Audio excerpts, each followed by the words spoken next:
Okay, hello again, guys. Sorry for the delay and everything. We've had to switch back to basic stream style so that we can hopefully actually provide you with some more of our fantastic quality content. As per usual, our resident paedophile expert is with me. I'm glad you added expert onto the end of that, otherwise that would be a bit weird. Resident paedophile is here. Say hello, Andrew. Hello, everybody. Is there any children listening? Andrew's just here. Would you like to come to my house and see some puppies? Andrew's just here to pitch his new TV idea. Pedo Island. One paedophile, 100 children. What could go wrong? That sounds like a great idea for like a comedy sketch, doesn't it? Yeah, actually, I stole that joke from Brass Eye. Oh, I thought I sounded a bit clever. Yeah, but, you know, that joke's 30 years old. After 15 years, you're allowed to claim other people's jokes. Well, yeah. Well, let's see if you can do this stream without quoting a Ricky Gervais joke. No, I would never say. Let's see if you can do it without quoting The Simpsons or mentioning Star Wars. No. Well, there you go.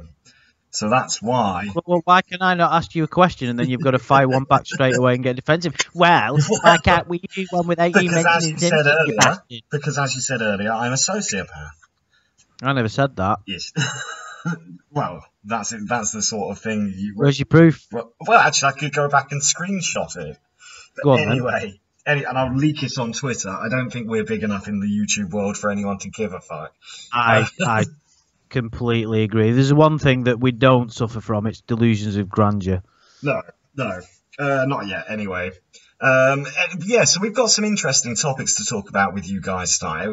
We were sort of having a brief chat before everything got interrupted and went terrible on the last stream. Yeah, can we just briefly touch upon the technical issues because everybody deserves a bit of a because people have been waiting for like an hour and a half.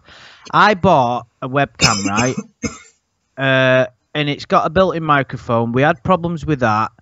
Also, my computer decided to have two separate applications of Skype running at the same time. So that created an echo that we couldn't figure out where it was coming from. Then there was some kind of connection issues. Then the video feed from my webcam wasn't working. Then it was working. Then it wasn't working again. Then there was an issue with Adam's mic with Think, although when I suggested it might be his mic, he snapped at me. So basically, in Adam's fucking world, it's all my fault, so I do apologise. Anything bad that happens is your fault. Right, you see? There you were. You heard it straight from the fucking twats. Well, no one else takes responsibility. Great story, Adam. I've got the test results back. It's definitely cancer. Anyway, sorry, enough quoting of the room. And guys, we will be returning maybe both Sunday and Monday. We're not sure yet. I need to get in touch with Chris with our movie Search for the Room stream. Adam was so enthusiastic about that. He was like, you know what? I really enjoyed it. It was fucking brilliant. I'm really going to take this seriously. We're going to do it every week. Second week, sorry, I can't make it. Yeah, but my friend was here. Come on, I know, but it was still funny though. Yeah. But we did have a good time. Yeah, we did, and we're going to be doing it again. We might even be doing two this week, but I don't think Andy can join us tomorrow, so we may have someone else with us. So tomorrow, Sunday. Sorry, Sunday. Yeah, ever since being self-employed, the day's just I don't know what day it is anymore. But yeah, we've got some interesting stuff to talk about this evening. And the first thing, because I think I kind of want to get it out of the way, it's kind of interesting, but it's Hollywood gossip, and it's not normally the sort of thing we would touch upon, but of course it goes into Andy's field of expertise, and that is of course the rather controversial friendship between Drake and Millie Bobby Brown. And I don't know, I haven't actually researched this as much as I wanted to today. I watched a little bit of an interview with Millie Bobby Brown, and she was discussing her and Jake text each other, and then she said, "Oh, what does he tell you about?" And she said, "Oh, he talks to me about boys. He gives me advice about boys, and we say we miss each other." The thing is, watching it, I was kind of like, okay, yeah, you shouldn't be friends with a 14-year-old kid, but I think people are kind of taking this to the extreme. However, there is a bit of a history, as far from what I've heard, and I don't have facts here. There is a bit of a history of Drake dating an 18-year-old girl who apparently he had been in touch with beforehand, but it's not something I have absolute fact on, so I wouldn't want to say that. But what did you make of that? I mean, Drake is 31 years old and Millie Bobby Brown is 14, and maybe the media were just looking for something to jump on here, but what do you think about that, Andy? I think from the information that's become available, it's a bit of a leap to say that he's doing anything untoward. Because, not to say that it's impossible, but the problem is you get little snippets of information from the press. It gets blown out of proportion. And even the stuff that's supposedly quoted gets distorted. So, for instance, you might get like a section of a chat log or text messages. And for a start, how would the press get copies? It's just what Bobby Millie Brown is quoted as saying, as I understand it. Well, no, there's a live interview with her where she's talking about how she met Jake in an Australian hotel, and I mean, she says, like, my dad was there as well, and he didn't know who Drake was, and he invited them to a show. But you know, she did also say, like, he's giving her advice on being a child star. And he was a child star himself. So, I mean, it could just be a complete friendship, to be honest. It could just be, look, just want to watch out for you. But then at the same time, you know, it's a difficult one to call because, you know, why, I suppose, actually, I was going to say, why not with a 14-year-old boy? But then I suppose that the media might still jump on that and make allegations anyway. And I was going to say, why would someone in that position who can have any woman he wants go with want to be bothering themselves with a kid? It's usually, if you look at I'm sorry to bring Lorne into it, but if you look at his situation, it was because he couldn't find anybody his own age because he was inadequate for various reasons. Drake, but with Drake him, is not going desperate, is he? I think Drake gets quite a lot of offers every single day of his life, likely. However, if you look at some of the other, you know, let's have a look at some other celebrities who've been caught and who quite clearly are sexual deviants. You could say Bill Cosby. Extreme, Jimmy Savile. Mm-hmm. I mean, as grotesque as Jimmy Savile was, because of the fame and money. If you have fame and money, it doesn't matter how ugly you are, how disgusting you are as a human being, you will get girls because women are dirty. Exactly. No, it's not just them as well, and I think this is the trouble, and this might even explain why the media has reacted in the way it did to this whole Drake and Millie Bobby Brown story, because, you know, you've just seen Bill Cosby at 81 years old go to prison. We've had, you know, people like Jimmy Savile, Gary Glitter, the Australian actor from Hey Dad, who had been abusing the children on the show for a long time. I hope the world is changing for the better now and people come forward when these things happen. I mean, with Savile, that was over many, many years. And I think a lot of people were too afraid to come forward because he was bloody knighted by the Queen. I think hopefully the world is changing. And now when people do, you know, hopefully people will stand up and speak out straight away if celebrities try and use their status to get underage. Roscoe Armstrong, Lorne's long-suffering dog, has just made a comment and said the line is drawn with Harvey Weinstein, and that's a great example. Look, if you were to draw a picture of some sexual deviant, it would be him. But the guy's a Hollywood producer, or was. So it's bizarre that someone. I mean, there's a lot of reasons behind it. Power brings, like, if you get rejected and you've got a massive ego, you're not going to take it well, and you might want. I mean, what about all the Cristiano Ronaldo stuff? Personally, I think that's absolute bullshit. But I don't. Again, the fact that it gets out there in the press, I mean, it must be difficult. Can you imagine being like a sportsman like him? I mean, I'm not a fan of Ronaldo, but he doesn't deserve any of that shit, does he? Let's take his personality aside. As a footballer, he is perhaps the greatest footballer of all time. He's up there, him and Messi. I mean, we are lucky, sorry to digress a little, but we are lucky to live in the generation where we've got Messi and Ronaldo to watch. Yeah, I think we can agree he's he's arguably in the top 10 greatest players of all time. So I mean, once his career's over, he'll be up there with Pele and the fat Ronaldo and, you know, everyone. Yeah, so the point is with him, he's been accused. If anybody doesn't know, Cristiano Ronaldo, who now plays for Juventus, there's something going around. Even American people know who Cristiano Ronaldo is. Oh, right, okay. Right. He's been in The Simpsons. No, he hasn't. Yes, he has. Cristiano Ronaldo? Yes. No, the old Ronaldo was. No, there's a clip. Oh, it might have been a promotional video before the World Cup. Not this one, but the one before, even the one before that. Or maybe, he nutmegs Homer at the doorway, and he goes, Ronaldo! Or is that the original Ronaldo? No, that's the old. No, that's the old Ronaldo. Okay, maybe I'm getting confused. That wouldn't be a first. No, wait, I'm googling this because I'm not. Oh, God. Sure. The point was, we were talking about sexual deviance and all this stuff. The Harvey Weinstein thing. It's a bit strange. My mate said this to me the other day. I'm gonna have to quote Starwater. In fact, no, I won't. Mm-hmm.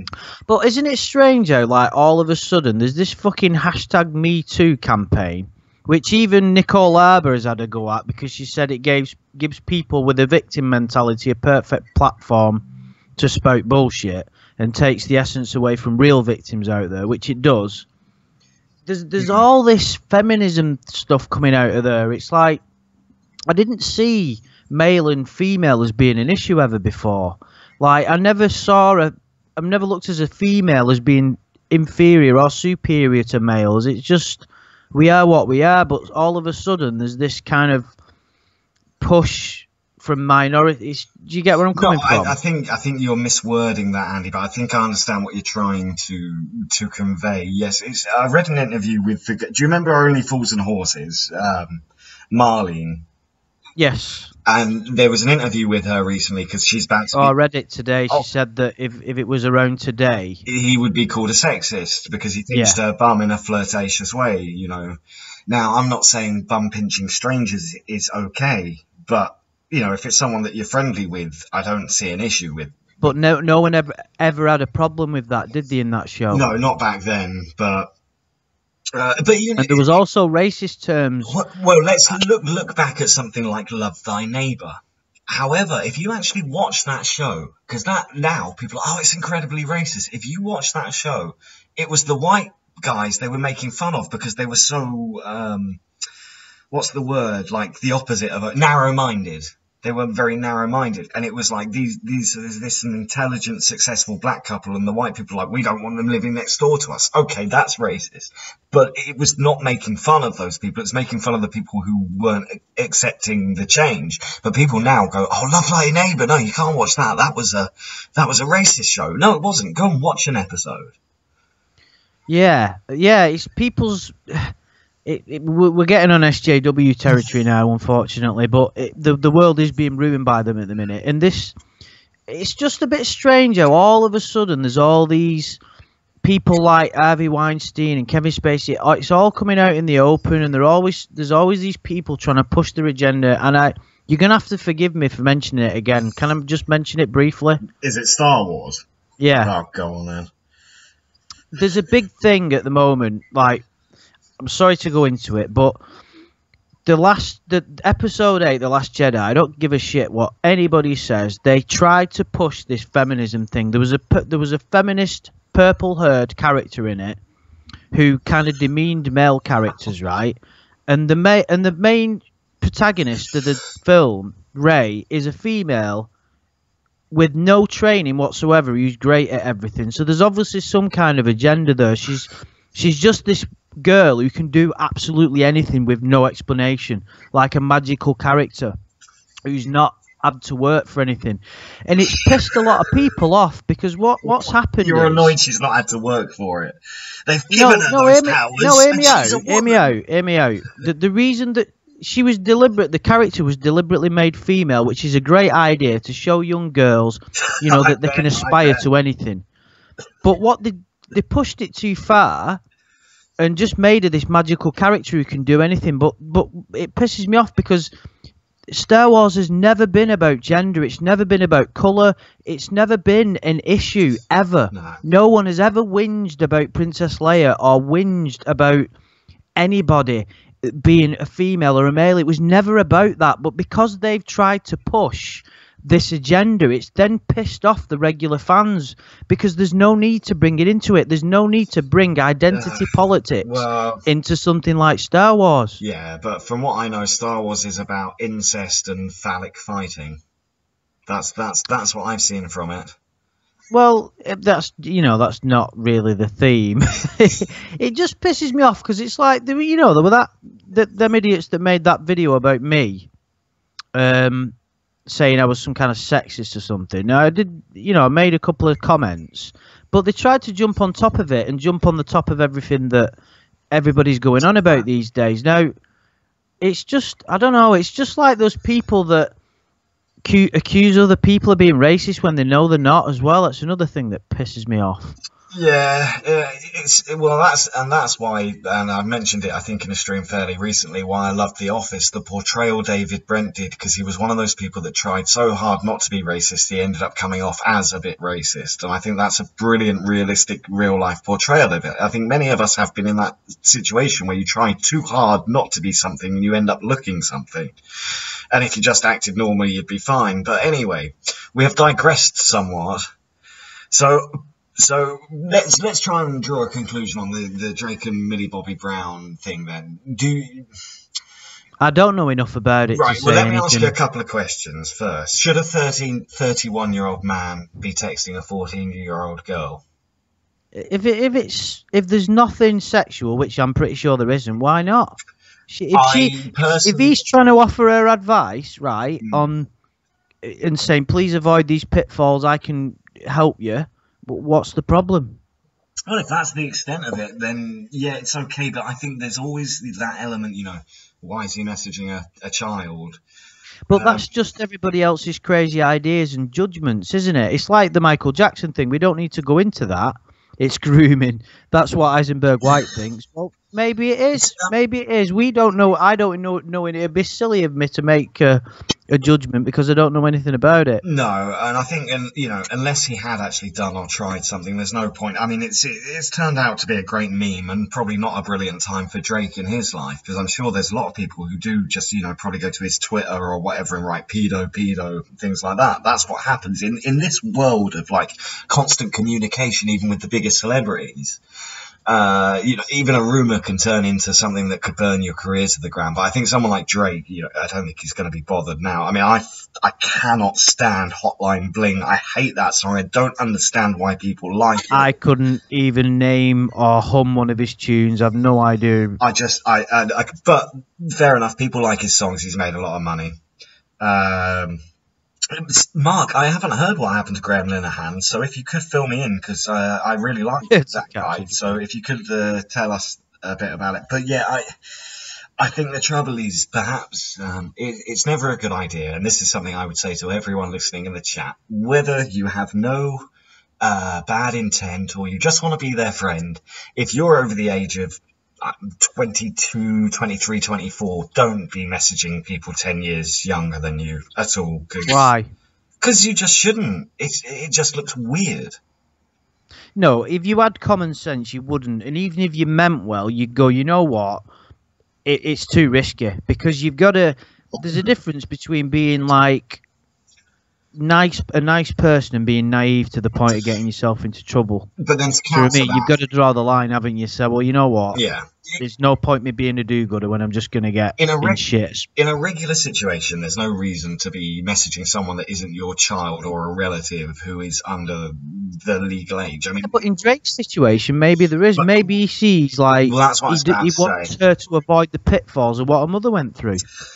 Yeah, but then Jake was a child star as well, wasn't he? Heisenberg there you go. So there's another reason. Yesterday that he was in Degrassi Junior High, so he maybe, but why is maybe Drake's just some kind of Pied Piper to all the. Are you telling me I've got to stop messaging this 13-year-old? I would never tell you what to do, Andy. I think the FBI have been looking into that for some time, but or Interpol. But yeah, I think in conclusion, we can't really say what Drake's intentions are. Now, how about this actually for a little hypothetical situation? What if when the day she turns 18, Drake comes out and says we're dating?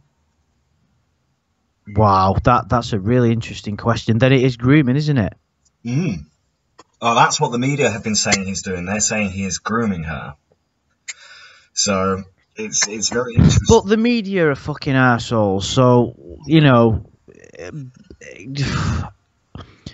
but your question, yeah, if that's what happened, then it's 100% grooming, isn't it? But I know people that knew people when they were under the age of 16 and then ended up going out with them. They're not friends of mine, but I know of people like that. In fact, there's a guy who works in the pub. Well, never mind, I'm saying too much now. What? There's a guy who works in the pub that does what? You can't say that and then not tell us. Right, there's a guy who lives on my estate and goes to my local, and he started seeing his girlfriend his wife. He's in his 50s now. He started seeing his wife when she was 14, and they're now married.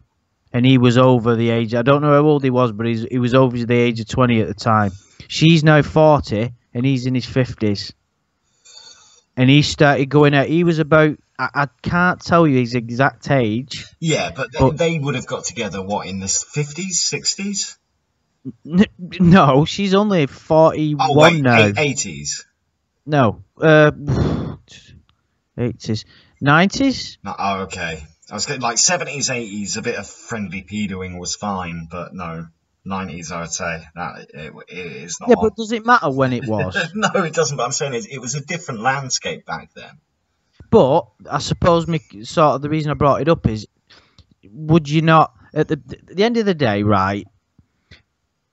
He was in his 20s and he was knocking about and screwing a 14-year-old. So that is breaking the law and doing exactly what the people on To Catch a Predator who we hate on did. Yeah, but was it at the time though? I mean, well, if it's the 90s, then yes. But I think like the ages of consent, they were only something that's been brought into law, and in relative terms, in a fairly recent amount of time, over the last 40, 50 years. And as well, in some countries, it's still considered legal. Here, I don't think they've even passed the bill. They were supposed to raise it to. Why do you live in Spain again, Adam? Well, yeah, I don't know. That's what I tell all the girls. They haven't passed the bill. No reason why I come in to visit quite often. You haven't passed the bill yet. It's fine. Just don't tell your dad. I'll be there tomorrow. No, that's wrong. But yeah, so in regards to the Drake thing, we can't really draw a main conclusion. But I'll be very curious to. Oh, hey, Clobber in Time, how you doing, dude? I'll be very. I'm sorry, hey, mate. People, if I haven't said hello to you in the chat, but yeah, I'll be very curious to see if this does go any further. But I think it's kind of the media blowing smoke to make a story out of something they don't really have much in. Hey, Dan, I'm going to Thailand again in January. Yeah, followed by Cambodia. Anywhere where the age of consent is under 10. Right. Anyway, on to the meat of tonight's stream, podcast, whatever. I was calling it a podcast, but I think we'll have to call it a stream because it wasn't as professional as we planned it to be. But nothing's ever as professional as we plan it to be. No. But I have dragged Andy down this rabbit hole with me today, and I don't know, some of you may have seen it. This has been the most trending videos on YouTube over the last few days, which is Shane Dawson's, I've written Logan Paul in the thing, and it's not Logan Paul, it's Jake Paul. So you've even got that wrong. Yeah, well, I wrote it right in the first description, but then I got confused. Now, I don't think you had any idea who these people were, did you, Andy, before seeing have you only seen part one of the documentary? I've not seen. I didn't even know who that guy was. The only thing that I'd ever heard about up until today was the suicide suicide thing in the woods, and I don't really fully understand that. Oh, did you not hear about that at the time? No, that's what I'm saying. It's the only thing I've heard about. Right, I just don't fully understand what's happened, and no, I've not heard that, Johnny Utah. But you'll have to let us know about that for maybe another stream. So, basically, Logan and Jake Paul are quite big, very, very big YouTubers. Even Jake, I think it was even on the Disney Channel for a while. Yeah, he was in some sort of children's sitcom or something, wasn't it? Yeah, and you know they're huge YouTubers. People have heard their names around. Now, I kind of have this issue with, and we might get into this a bit later. Perhaps this makes me something of a sociopath or a narcissist. I don't know, but I even before I made my own YouTube videos, I didn't like watching big YouTubers. I always kind of had this chip on my shoulder, like they don't deserve all the money they're getting and the fame they're getting. What are they doing? I used to really despise PewDiePie. I never really watched any of his stuff. I used to be like, why is this guy so popular? I just don't get it. Now I'm older and I've mellowed, and so has PewDiePie, and he's actually one of the few people that I really enjoy the content of on YouTube. But the guy's worked bloody hard. That's why he's got the most subscribed channel on YouTube, like 64 million subscribers or something. But even his videos, they top out at, say, 4 or 5 million views. This documentary that Shane Dawson is making. Now, I only knew of Shane Dawson beforehand from the TanaCon thing he made, which gave, like, if you guys have seen it on my scam betting channel, I made a little video about it. And a lot of the sources for that came from Shane's documentary, and I mentioned how good it was. Now, this was the first I knew of Shane Dawson, but he's been around on YouTube for like over a decade, so he's quite like a well-known figure for people who know these YouTubers. And it's a strange rabbit hole, because there's all these people that have millions and millions of subscribers, yet you or I have never heard of them. But then something happens like this, and suddenly it becomes a very interesting thing to look at. What did you make of the documentary, Andy?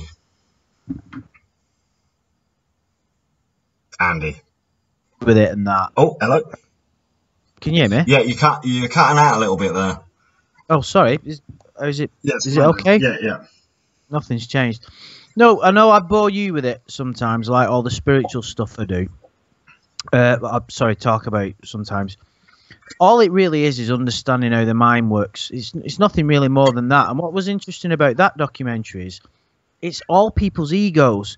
And what was really interesting was that Shane Dawson? Yeah. As soon as I watched the video, and I even messaged you, if you remember, when I was watching it, I said, that Shane's a bit of a weirdo.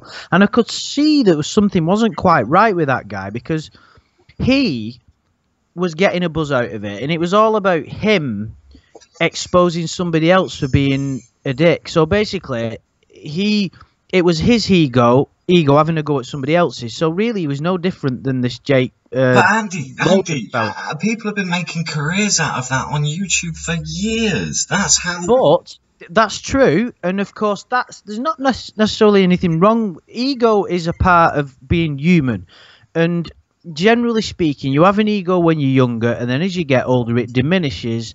And then you flower as a human, and that's part of life. But there's nothing inherently wrong with it. But if you look at that Jake, is it Jake Paul? Yeah.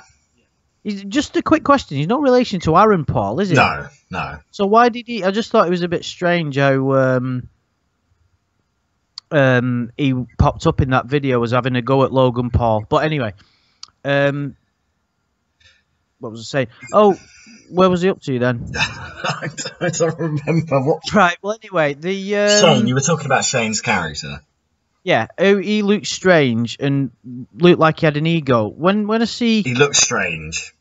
He looked strange. He acted a bit strangely. No, I don't. In the ego thing, like I think what I was trying to say is, there's nothing wrong with it. It's how YouTubers work. It's about being young. That's how you express yourself.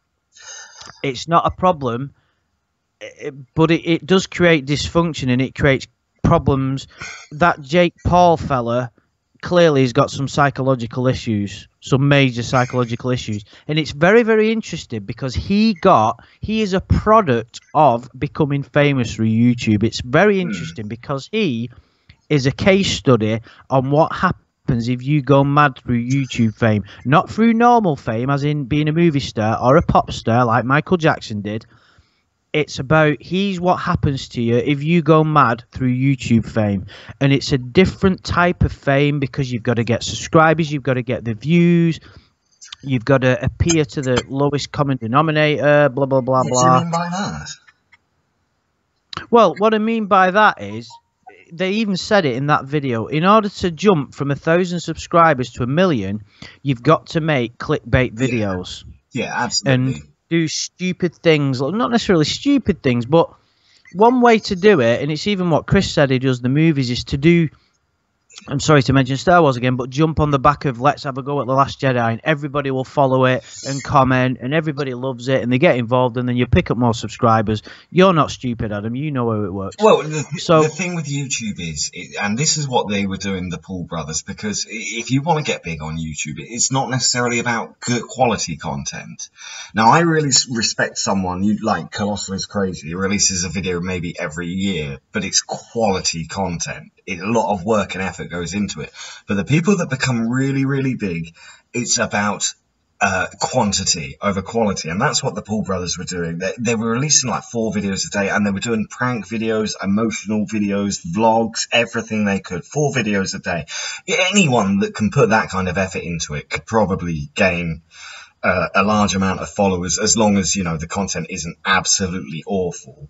And I mean, most of their fans are their kids, you know, 12, 13-year-olds, but they were pouring content out, so they became very big. And from what I got, it was kind of like, I suppose, a more modern day Jackass, which I used to enjoy the show Jackass, but I was on the original bandwagon because Jackass, the guys, Bam Margera and that, they started off making skateboarding videos, and I had like one of their first videos, CKY2K, and I was like, this is fucking brilliant. But then I started watching Jackass, and I was like, at some points, like, this is going too far, this is just mental. But this is basically what I believe the Paul brothers do, is make content.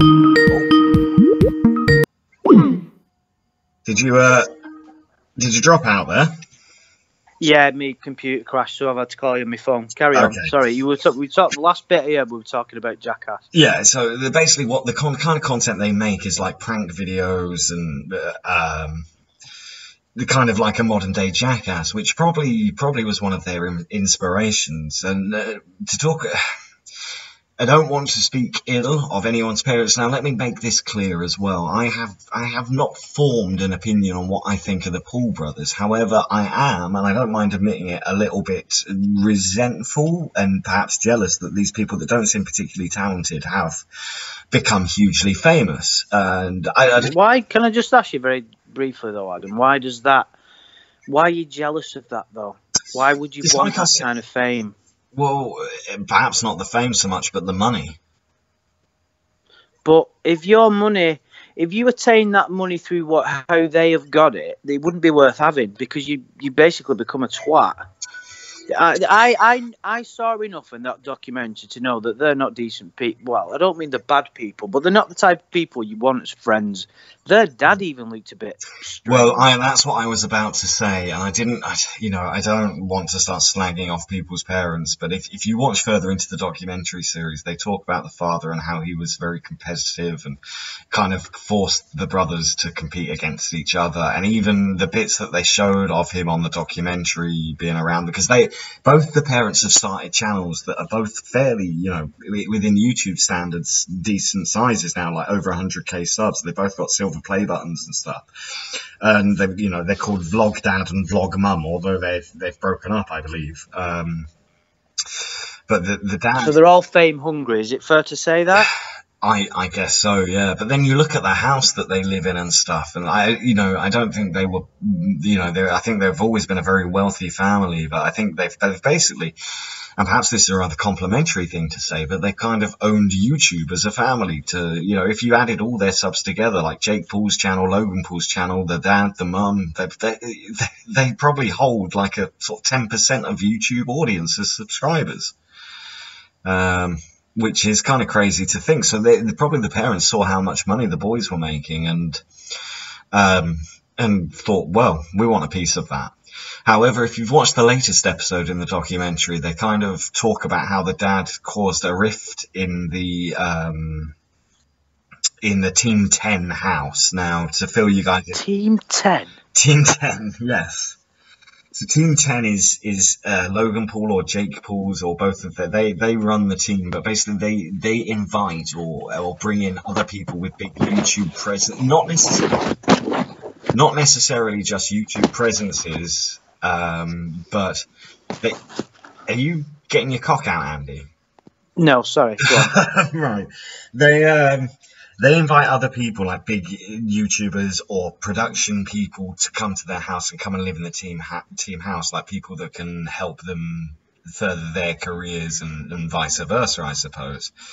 So like everyone in the Team 10 house has their own YouTube channels themselves as well and stuff. And like the guy in the most recent episode, Nick Crompton, who's a British guy, who is apparently like a business manager, but at a very young age. And he was brought over in that capacity, but then became like one of the Team 10ers, and was even featured in that music video. He in fact became a meme himself because he's a bit of a chubby guy. And he's like, oh yeah, I remember. Do you remember this? Is like, I'm Nick Crompton and I'm always wearing denim or something. Yeah. Yes. But they had a chat with him, and I have to say, Shane talked with him in the. I'm going to spoil it a bit for you, Andy, but you get a lot more when you go back and watch the episode. But they go to this house to meet him, and Shane's told he's not allowed to film outside the house. So they go inside, and then like the assistant comes to meet them, and they're like, what? It's a massive mansion, like incredibly huge mansion. Like, not from what I ascertained from the video, and I could be wrong, but each floor has its own swimming pool, and the house has an elevator in it. Anyway, they go in and they go, what? Yeah. They go in and they go, who lives here? And they bleeped out the name, and they said, yeah, she's an influencer, but there's lots of other influencers that live here. And they used this word influencer. They didn't say YouTubers, but influencers. So it's not necessarily YouTubers, but it's like people are brought to LA and put in these huge houses. So it might be like, if you got up to, I don't know, 1 million, 2 million subs and your channel is very popular, you might get a call from these people and say, come and live with us and we'll take a cut and you can live in this massive mansion. The house had a fucking elevator inside it. Lift, sorry. So I've been living in Spain too long because it translates. I think people know what elevator is. Yeah. So yeah, it was crazy. And they talked to Nick in there because apparently that's where he's living now. And he actually came across as a very guy with a lot of integrity, because kind of the rumours were that he had been forced out of Team 10. Now, he did imply it was by their father. He said once the father came to the Team 10 house, like that was it. Like they were just clashing heads all the time, and he felt he couldn't work with them anymore. But he was also very, very good about it. Like when Shane first approached me, he sent this message back. Now I don't know how much of this is scripted or set up or anything, but he sent this message back saying, a long time ago when I first started gaining fame, I wrote down, I'm never going to talk about people's personal things behind their back to someone else, or something along those lines. And I was just like, how much integrity does that show? I mean, to think this is the boy popping his collar in a Jake Paul music video or Logan Paul music video, but to say something like that, I was like, this guy's coming off really well. And even when Shane spoke to him, he kind of was like, I don't want to say anything that might upset Jake. I'm only talking to you because I've cleared it with Jake and this sort of thing. But that episode is probably the most interesting because he gives the most insight to what things were like. And he also tells you that nearly all of their pranks they've ever done were fake. And that like everything is done for views. And that also brings us on to, and we're probably gonna have to do a couple more streams on this once you catch up about it, because they talk about the Martinez brothers, which were a couple of like Hispanic brothers that were living in the Team 10 house, and they came in what future videos, because so far I've only watched the first one that you sent me, which was by that Shane, which was it the Mind of Jake Paul? Is that how it was titled? Yeah, Inside the Mind of Jake Paul. Yeah. Yes, and then the other one I only very briefly watched the beginning of was PewDiePie's video of saying the dark side of Shane Dawson. Of Shane Dawson. Yeah, he had a very good take on that, and I think he was talking about the second episode where he goes to see the psychologist, and this was the one episode out of the documentary I had a bit of an issue with, because the psychologist is not. Is it that female? Yeah. She didn't come across as being that good at what she did. She seemed quite egotistical herself, to be honest. It was a bit strange. Well, no, sorry, she's a therapist, not I don't believe she's a qualified psychologist. But she's she's a YouTuber herself, and Oh, well, there you fucking go then. Well, that's the thing. When that video starts, Shane goes, "We're going to go and see this person. They're going to give us information." I honestly pictured he would turn up at like a posh office with a mahogany desk and sort of a frumpy woman with glasses going, "Yes, well, not some pretty blonde thing reading from a book." And I kind of thought, I was a little bit disappointed in that as well, because I don't think Shane's short of money. I'm sure it wouldn't cost much to get a fully qualified psychologist to talk about whether or not Jake Paul is a sociopath or not. Now, the interesting thing as well to talk about whether he is or whether any YouTuber is we use the word sociopath. Now, as far as I was aware, and correct me if I'm wrong, which I often am, the only difference... Really? You wouldn't have thought so. The only difference between a psychopath and a sociopath is that a sociopath is made by their surroundings. So in fact, to call everyone on YouTube a sociopath could be correct, because anyone that has any kind of YouTube presence, I wouldn't say it drastically, but it can change many people's personalities, and the journey you have during that time can be very tumultuous. It can go very badly. Someone makes one lie up for you, and you could be screwed about you. Well, yeah, we're all imperfect to exist within this planet and do the things that we do, and you could even argue us doing this stream now is narcissistic. You know, yeah. I mean, the thing is with these, let's just say something right. Sociopath and narcissist are two buzzwords that people like throwing around to make themselves sound intelligent when people don't know what it is. I remember once I did a video and I said, I don't believe Lorne Armstrong's a narcissist, right? And the fucking amount of shit I got was unbelievable, because everybody went, he is a narcissist, blah, blah, blah, blah. And everybody was throwing that word around like it was the word I. And I was like, you don't even know what that means. You don't know where it's come from. Yeah. It's because it's got three syllables. It sounds big. It sounds posh. It's Greek.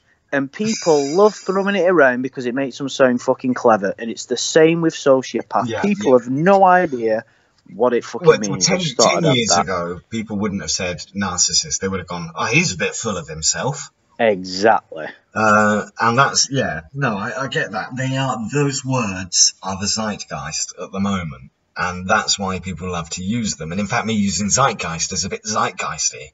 Wow. I know. I don't even know what that means. Zeitgeist means like the current word, the popular word, or not necessarily the word. It can be anything of the moment. To have your finger on the pulse of social activity is the zeitgeist. So, for example, at the moment, the zeitgeist on YouTube would be the Shane Dawson documentary. So you go, hey, there you go, Andy. You learn something every time you talk to me. If you say so. Well, I mean, to be honest, I'm kind of looking forward to watching some more of them, but I kind of know I shouldn't. But it is interesting. Why not? It's free. Well, no, it's not that. It's just when you sent it me, I was like, I'm not interested in YouTube drama. And then I thought, actually, I am interested in YouTube drama. It was to see that Jake Paul fella doing the things he did, and he's like rise through YouTube fame and then ended up on the news, and it was very intriguing, but from a different reason for what a lot of people. I like to study human behavior and the way that the ego works and things like that, and how he basically, it appears to me that he's just someone who got addicted to the fame. If you think about it, if you get a successful YouTube channel, no doubt having women throwing at themselves at you on a daily basis, you get all this money and attention, you will get addicted to that attention, and it will be more powerful than any drug. It'll be more powerful than heroin, and you'll do anything to keep it, and the fear of losing it will send you mad. No, but to talk about having any women he wants, there's a very dark thing that actually happened to Jake Paul. But I just want to say something like, I have no opinion whether they're good or bad people, Jake or Logan. I don't particularly like Logan's personality, that's for sure. Jake, I didn't really know much about. I'm only learning it through this series. But as far as I've seen, because he's also given permission for this to be made, and as far as I've seen, he's not. He doesn't seem like a terrible person. Now, there's parts in the documentary where I might go, "Oh yeah, Shane did this to me," but quite when you get to the most recent episode with Nick Crompton, a lot of that is debunked, and I don't think, particularly, and now I'm only forming opinion based on what I've seen so far, that he's actually deep down a terrible person or anything. You know, I don't think he's the sort of person that would commit atrocities. But I think, but yeah, he had a very bad time because his, now, again, to give you another spoiler, and sorry, Andy, but he was dating a girl called Alyssa Violet. They had a very public relationship. She was part of Team 10, and they broke up, and then she came forward saying that he abused her, not physically, but emotionally, and then she did something with Logan. And then they made a diss track. Do you know what a diss track is, Andy?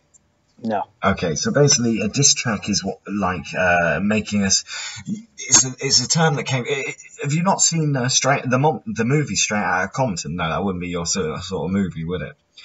But probably one of the original diss tracks would have been Ice Cube's No Vaseline, for example. Have you ever heard that song?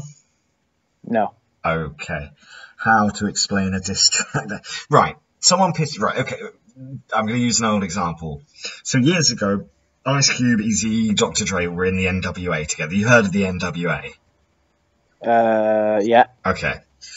And they fell out with Ice Cube because they got this Jewish white manager. He wasn't happy. He left NWA, and they had a bit of a flame war. So Ice Cube wrote this song called No Vaseline about how their manager metaphorically fucks them with no Vaseline. So he was taking the piss out of his ex-bandmates. So it was a diss track.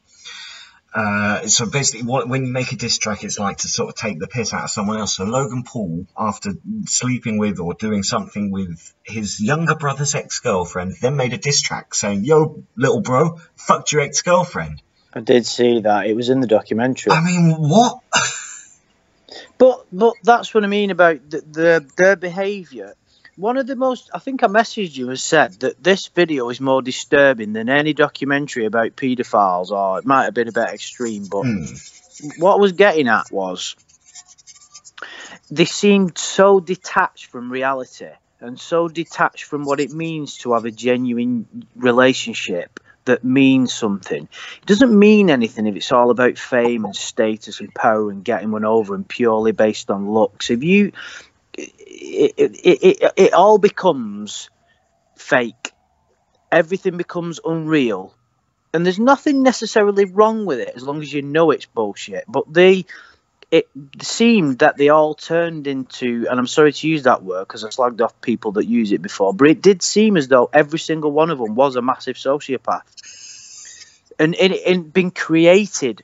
They've been turned into sociopaths by the world that they were living in. It was like permanently. That's what I said, and no one has corrected me. Isn't that the definition of a sociopath, though? Well, there's some very intelligent people in our chat, so we'll let them field it. That their surroundings turned them that way. That they were, because to be born that way is to be a psychopath, but to be. So, is it to say that psychopaths are born that way through potentially some kind of chemical imbalance or genetic issue in the brain, and sociopaths are created by their surroundings, like a poor upbringing, traumatic experience as a child? Would that be accurate? Yeah. So say you went through a traumatic experience as a child, and then you failed to feel empathy, and you started killing little animals. Then you would be a sociopath. Okay. I know someone who, me and my friend reckon, is a close mate of ours, but he is a psychopath. And you don't necessarily have to be a murderer to be a psychopath. The only reason that's generally believed is because of the film Psycho. Yeah, no. It's commonly believed that Trump's a psychopath, isn't it? Oh, pardon me, I was sorry, that popped out. I wasn't aware that Trump is supposed to be a psychopath, but the trouble is, like you said with narcissism, sociopath is one of those words we're quite happy to throw around today. But 10 years ago, it's not a word we used very often. I think the actual definition of it has become very... sociopath or narcissism? Sociopath. It's become very convoluted because... Shall I, as we speak now, sorry to interrupt, Adam, shall I bring up the definition on, like, that would be nice, maybe even Wikipedia or something? But I think people, I believe sociopathy is not to feel empathy, the same as psychopathy, which means, and of course, people that don't feel empathy much easier can do cruel things to other people. That's my guess. And, I'm no expert. I studied sports psychology, but that taught me more about playing home and away games and which ones you were more likely to win. But occasionally there was exceptions to the rule, like the season that West Ham could only win away. But that's totally different to real. Oh, God. High-functioning sociopath on one website here. But this is an argument because Logan Paul made a reaction to Shane's video and he said it's a spectrum. And I guess now we have to say it is, because if we say, okay, the definition is having no empathy, and that's that. Now, you and I have empathy. Everyone in the chat, I believe, has empathy. People wouldn't be here because I think we're all fairly empathic beings that understand each other, and that's why we enjoy having these conversations. However... So is Lorne a low-level sociopath? Oh, is Lorne a sociopath? I think Lorne is a manipulator and a spoilt child in a man's body. But that's what I mean by low level, because low level. Well, now there's a spectrum, so yeah, you could put anyone on the spectrum. You and I, we both make YouTube videos, so surely we both have an element of narcissism in us. And we were both trying to get our faces on the stream, weren't we? And I bought a webcam, so does that potentially could make me one? Well, yeah. I mean, I think we wanted to make the stream look more professional. I think that was, well, why do I want to make my channel more popular? Is that narcissism, or is that just, I mean, well, it depends. Only you can answer that question. Well, I don't think I am a narcissist nor a sociopath. You do have an ego, but you don't have a big one. You're aware of what your ego is, and you know when it's coming to the forefront, which means you have a level of awareness about it. Well, but the ego is part of the brain just as much as the id. No. Well, maybe some people mean different things when you talk about ego. Ego is the self. The ego is the unobserved mind, so it's your mind structures and the way that your ego. The way I talk about it is, let's say that someone asks you a question, you don't know the answer to it, but you want to sound clever, so you'll come up with a fucking stupid answer, even though you know you've no idea what you're talking about. That's your ego. Well, do you understand what I mean? That's an egotistical thing to do, sure. Yeah. Although in the long term, it's not going to build up your ego when they go, well, that sounds stupid, let me Google it. Why are you such a fucking retard? So, I think everyone has an ego. I mean, we would not have phrases like bruised ego if not everyone had. But that's different. That's ego in the terms. That's ego in the terms of like me being bigger than someone else, like wanting to be important. But we're getting into sort of technical terms, but there was something I wanted to mention. Sorry, I might be changing the subject a little bit. Right. The problem is with all this sociopath stuff and narcissism and high functioning and all that, you have an inherent danger of concepts. And what you're trying to do is you're pigeonholing people into categories and saying, right, that person's a sociopath. That person's a low-level functioning narcissist with low-level ADHD. It's like, hang on a fucking minute. Do you understand what I mean? You could sit even the most boring human being that has ever existed down in a room with some very intelligent, educated people, and they could rattle off all these mental conditions that they're affiliated with.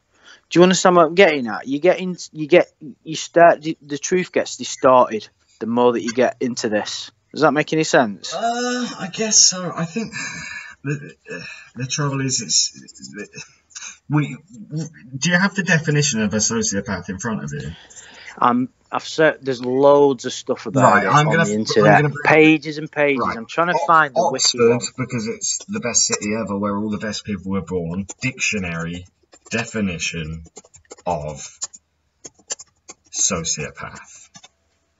But it's a word we throw around all the time, like, oh, you've done something I don't like, you're clearly a sociopath. Oh, you've looked in the mirror, you're a narcissist. Exactly. It's all a bit much, isn't it? Okay, Oxford Dictionary describes a sociopath, a person with a personality disorder manifesting itself in extreme antisocial attitudes and behaviour. No society has yet been able to free itself of sociopaths, extreme bigots, and aggressive personality. He or she may be a sociopath, a psychopath, or simply a good liar. That last bit was like a quote. So, someone with a personality disorder that manifests itself in extreme antisocial attitudes and behaviour. Antisocial? This is a weird thing that's just happened. I typed it in on Wikipedia, and it had a link directly to say a sociopath has antisocial personality disorder. Now, would you? So they're saying it's the same thing. No, but hold on. Let's. So going by the dictionary definition, would someone who, you see, antisocial to me means someone that doesn't want to be around other people. But these days, I consider myself having a degree of that because I prefer spending time on my own. I think we all do sometimes. I think it's very healthy and natural to want to spend time alone. But however, so this guy that lives in a house full of people, that's not antisocial. Now, would you say the pranks he pulls, are they antisocial? I mean, inviting friends to come and live with you and make shit tons of money, and then doing a few silly pranks to them, which mostly were faked anyway. Well, that's not the opposite, is it? But you can't label people this way and say, right, okay, you're such and such a thing because you do A, B, and C, but you don't fit that category because you have a load of people around in your house. It's all getting very strange, like, these labels. If you get what I mean. Yeah. Now, these are terms that we do tend to throw around, but just to come back to talk about this documentary, guys. If anyone in the chat hasn't watched it, I do highly recommend it because it is very good. It's very well edited. I don't buy into YouTube drama bollocks, but I was quite intrigued. Well, I think you sometimes that is something you could see on Netflix, and yet we're given it for free, and it is just a guy and his mate filming it and editing themselves. I mean, yeah, I'm sure that they're not short of money to go into the project, but you got to say props to them. You've made something that is trending on YouTube every day. It's really well made. Okay, the episode with the therapist could have been left out. I think it didn't need to be done. But the other episodes have been very intriguing, very interesting. And to make something out of people that I had no interest in, I couldn't have given two hoots about Jake or Logan Paul. I'm the same. But yet I'm still very intrigued, and because you have, me and you are not alike in everything, Adam, but we do have quite a lot in common with regard to we're interested in human kind of interest stories and people's behaviour and things like that, and that's what's interesting about it is his journey through the YouTube world, because it's a new thing. It's something that's only happened really in the last 5 years. Is big YouTube celebrities, like you even had him appearing on Big Brother in the UK. So for somebody who is one of the first major YouTube stars to go on this journey and done what he's done, it's incredibly interesting because YouTube has kind of made him the fucked up character that he is. So of course it's fascinating, isn't it? Yeah, but he has had I suppose for Jake Paul himself, he's had a bit of a different journey to most people because he has, been under the Hollywood lights and had that kind of fame from. I guess. But he seemed relatively normal though when that happened, and this is the point. At that point, he was like just a normal celebrity, a minor celebrity who did this and that, had a bit of fame, then found that he could do better through YouTube and exploited it. Well, exploited might not be the best word, but used it to his advantage, and then it sent him nuts. But it was all through YouTube and how YouTube works, and like we mentioned earlier about subscribers, view counts, subscriptions, advertising, clickbait, what you have to do to get clickbait, fucking other people over, becoming fake relationships, fake romantic relationships, fucking up, disputes over your family members. Just to address what you said there, Andy, he didn't. I don't believe he left the Disney Channel by choice. He was fired. There was some kind of controversy around that, very similar to what happened to Disney dropping PewDiePie. Because I think his YouTube channel was kind of at loggerheads to the representation that Disney wanted of its stars. Of course, I mean, it's the same with, as we mentioned, the Cristiano Ronaldo rape allegations, and both Nike and FIFA, the video game, are very concerned at the moment because their biggest star whether or not these allegations are true with Ronaldo. As we said, I don't believe they're true, but once rumours like that spread, it's very hard. It's very hard to come back from that. Yeah, I mean, do you remember this May? In fact, we'll talk about it another time. There's a footballer in England who got done. Sorry, Adam Johnson. No, the one who got sent to prison for rape and then got his allegation overturned. He got the conviction overturned. Chad Evans, yeah, but that's slightly different. Maybe we could talk about that another time because yeah. So that could be another Weird Friday podcast. Well, we'll not go into that. I can't remember the comparison I was trying to make then. I think it was just about being in the spotlight and getting accused of such a heinous crime, and it basically destroying your life, whether it's true or not. I think the thing is with Ronaldo, we don't want to believe it's true, even if I'll never forgive him for that wink he did to Wayne Rooney, knocking England out of the World Cup. So I'll always think he's a twat, but for him to be in that situation, for somebody to accuse him of that. But I think, as human beings, this happened to him a long time ago. I remember there was rumours many years ago. When he was at United. Yeah, maybe just after he moved to Real. It was a long time ago, but he had someone else came forward making allegations about him. Now, the thing, we're talking about the world's greatest sports superstar. I'm sorry, but he doesn't need to rape anyone, does he? But then again... But it's not about, it's like we've already mentioned, it's not about that. It's about having that thing in your head that says, I can get anyone. Let's just say you've managed to get any girl you wanted for years and then someone has the audacity to turn you down. I'm not saying that's how it's happened, but that's certainly how other people have reacted in the past.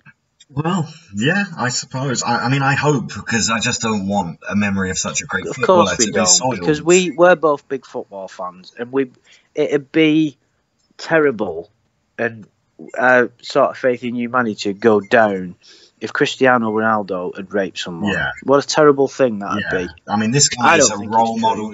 Forget Logan Paul and Jake Paul. Cristiano Ronaldo is a role model to every kid in the world. Yes. And hopefully that, maybe that adds more weight. Hopefully he would have had the common sense to, because he's been a superstar for a long, long time. But these allegations are from 10 years ago, she's saying. So I don't know. But anyway, yeah, let's hope for Cristiano Ronaldo's sake that it's all just a bit of gossip. But an interesting thing about, I watched PewDiePie's video, and I'm pretty good at spotting egos, and I'm not always, but I'm pretty good judge of character, right? Even from watching a small video, I knew straight away that Shane was a wrong un. And you know what? With that PewDiePie, I didn't detect any massive ego with him. He seemed to be really down to earth. I'm sure he's had his moments in the past, but he didn't seem to. He was presenting a very balanced view. There was no me this, no me that, and he saw it all very, very clear. He was saying what I was thinking. I thought, you know what? He's got it spot on, that guy. He's done that in like the last 3 videos of his I've watched, and you just can't. Like I said, I used to really dislike him, but I've never really watched any of his content. I just used to think, how come everyone in the world seems to love this guy? What talent has he got? What is it? The only video I'd ever seen of his was that he did a Last of Us Let's Play, and I watched him play the first 10 minutes, when Joel and his daughter are walking around the house, and then the zombie outbreak happens, and they're trying to escape with Joel's brother, and he was playing, and I watched 10 minutes of that, and I went, fuck, I'm not watching this, because I'm going out to buy that game right now, and I don't want to spoil it. And then I hadn't heard more of him for ages, and then I watched a video of his a couple of weeks back, and because he does some sort of stuff now, like commentary on sort of Dr. Phil episodes and stuff, and I enjoy the odd episode of Dr. Phil from time to time. I have a little bit of a guilty pleasure in watching things like Dr. Phil and Jeremy Kyle. But yeah, I've been watching his videos recently, and the guy is just he does come across very intelligent, very awake to the world and understanding. And he looks like a shining example of what you should use it for and how you should conduct yourself. He looks like somebody who's gone into the YouTube world, probably had his moments and got a big head, and then realised it's all bullshit. Oh, I mean, his journey has certainly not been without controversy. But there's nothing wrong with that. No. You know, there's nothing wrong with... The thing is, there's nothing wrong with that.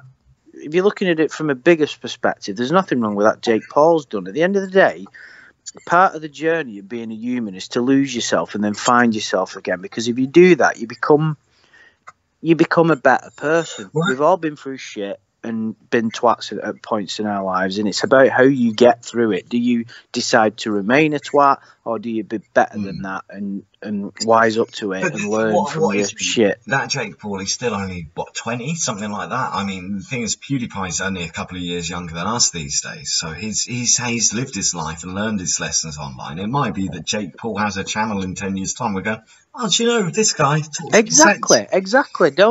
Don't create an identity out of these people and say that they're twats, and because it's not who they are in their essence. They've just lost their way a little bit and been caught up in the YouTube world. And you know what, Adam? If me and you were in that position, we were that age, and having that woman who was his ex-girlfriend is one of the most beautiful females I've ever seen in my life. She has a face that would seem to have been carved by Michelangelo in his heyday. It was just very well. She was absolutely stunningly beautiful, and if I was in that position at that age and having girls like that, I'd probably be a bigger twat than anybody.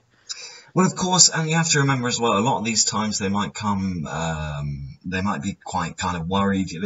These guys are probably just as obsessed as you or I, or, a small, because I always think, oh, well, I'm a smaller YouTube. I mean, I don't mind admitting, and perhaps this is rather narcissistic. I have an app on my phone to watch my sub count. Like, not all the time. It's not like on the screen, but I can click on it and I can go, oh, I've gone up or I've gone down, and these guys. No, I do that. Before my channel got deleted, it had about 3,000 subs. I used to every now and again. I think, you know what?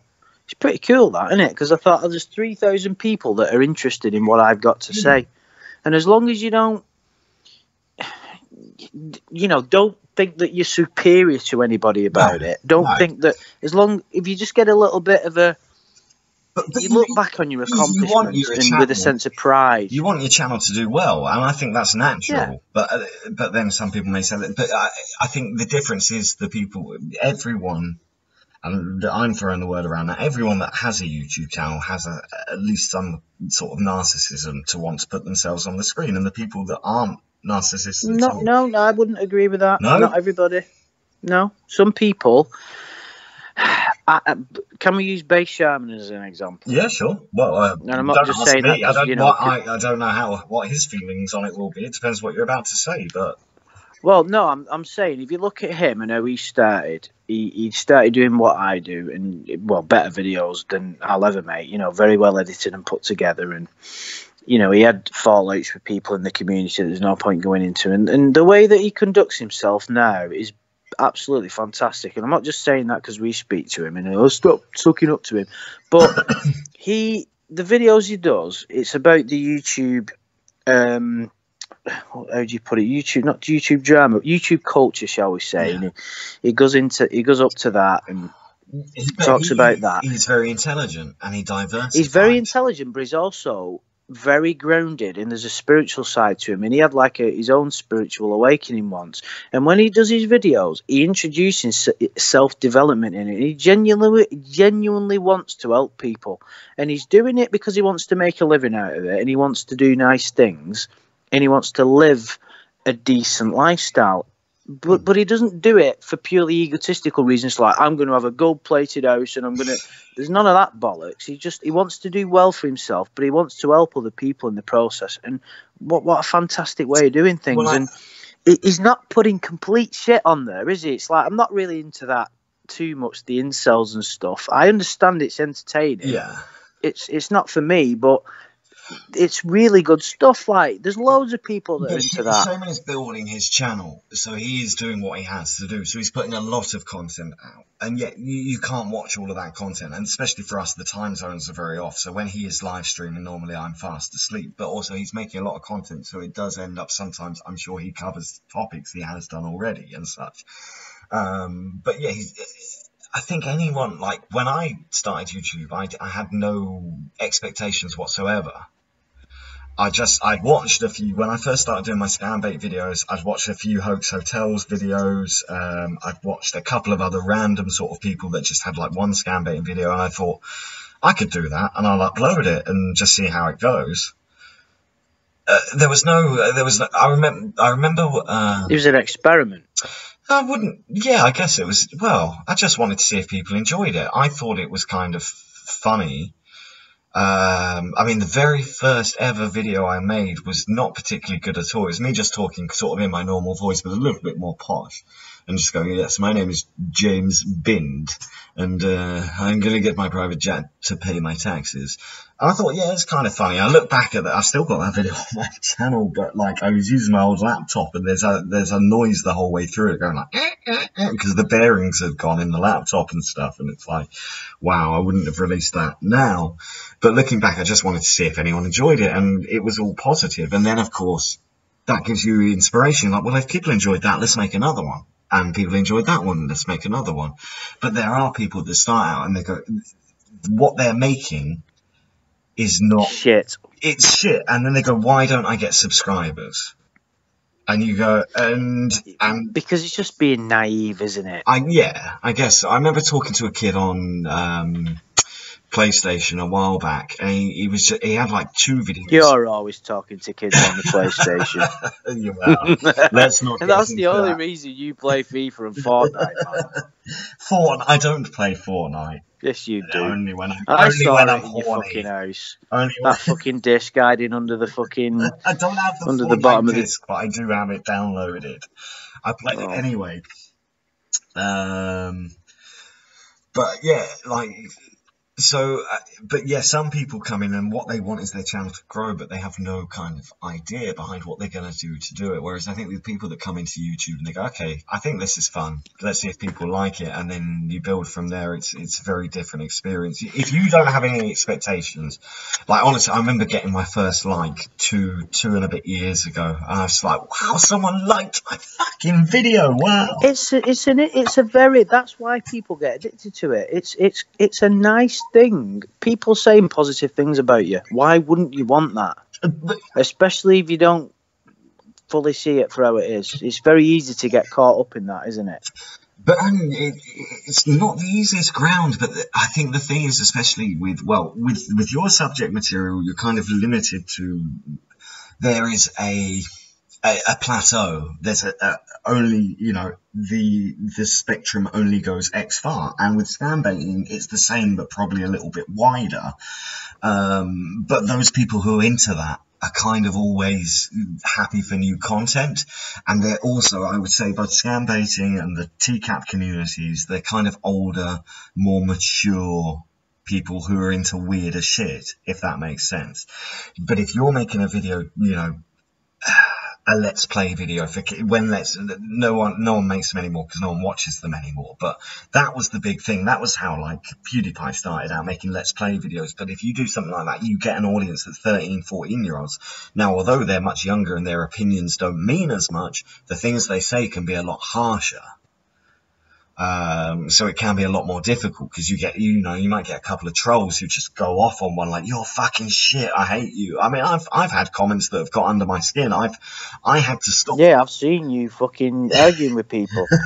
Yeah, but I had to stop replying to comments in the morning because I told you to. So Adam, get a grip. Do you not realise what you're doing? What do you mean you told me let me just send one more reply. Why is my sub count halving every day when I reply to everyone saying you're a cunt? What don't they like about that?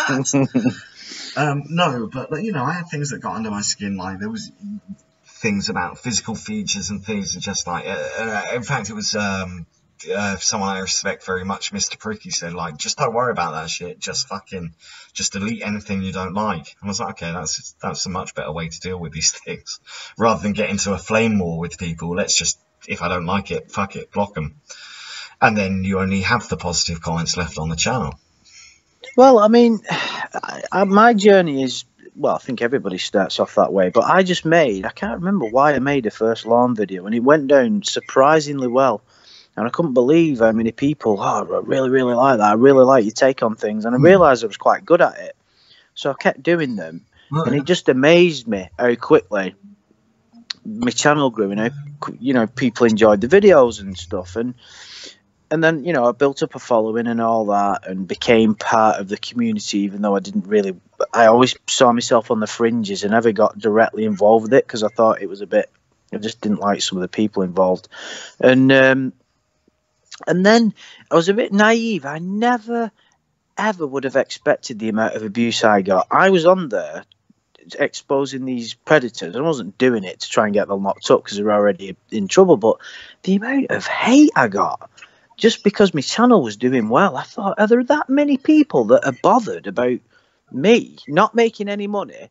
Yeah, well, you never monetized, did you? But a lot of people don't even realise that. But some people who didn't realise it are jealous of so-called popularity. Now, you can't honestly tell me that my channel in its heyday, when it had 2,700 subscribers, wasn't a popular YouTube channel. I was a nobody, but people saw me as somebody because I had a voice in this community that I didn't even see myself part of. It was fucked up. We're looking at two scales here, though, because you're looking at your channel within the confines of YouTube as a whole, which, yes, your channel is nothing. It's a amoeba. It's a speck of dust. An amoeba, yeah. Whereas if you looked at your channel within the spectrum of what there is for TCAP content and what that community wants, it was one of the biggest channels. So that's why, because those people that probably took a dislike to your channel were all people that were involved in that community, and it is a clash of egos. I think also within the TCAP community, and I don't mean to perhaps disrespect anyone within the community, but there is a lot more about ego, because the content you're making, it has to come from something that finished many, many years ago. So you have to try and take a fresh spin on things to be interesting. Whereas something like scam baiting, although it's probably a much larger community overall, there's much less of a clash of egos because we're all facing one common enemy. Whereas you guys are fighting to be perhaps the best channel now. Does that make sense? Well, no, because I'm not. I don't like. Look at Clobbering Time's video. He's not bothered about. From what I've seen of him, there's no ego there. He's doing his videos. They're really good. Same with Heisenberg White, entertaining stuff. None of us are like, oh, we've got to have the best channel. Well, yes, I will say that as well about the community, and I hope I haven't disrespected anyone with what I've just said, but some of the best people, most intelligent and interesting people I've met have been through the TCAP community. But also, cheers, Paul. I really appreciate that. I was thinking of Clobbering Time and Heisenberg White, but you tosser. But there also is a lot more toxicity in that community, and because of the subject matter you talk about, it's not really that surprising.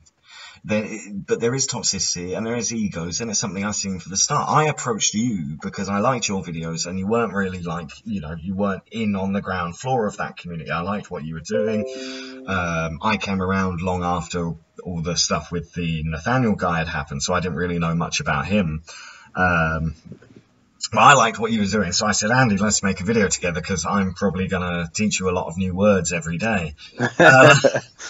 And you certainly did. I never knew what pedophile meant or. Exactly. I said I'm going to teach you. We said we're going to make a video together, and then we found a whole new world and flew on a magic carpet.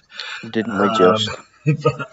But yes, the subject matter, and I have seen it, and there's people, I'm not going to name names, but there are people in that community that do go after other people, and it's not a good place, whereas that doesn't happen, not that I've ever seen.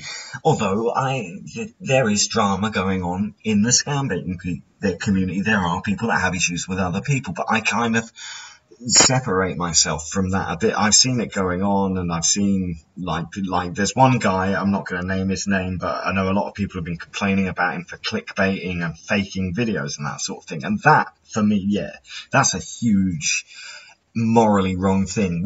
If you're making a video trying to waste a criminal's time, why would you fake it? That's just ridiculous. But there you go, it's egos again, isn't it? It's like that predator shit that I did, right?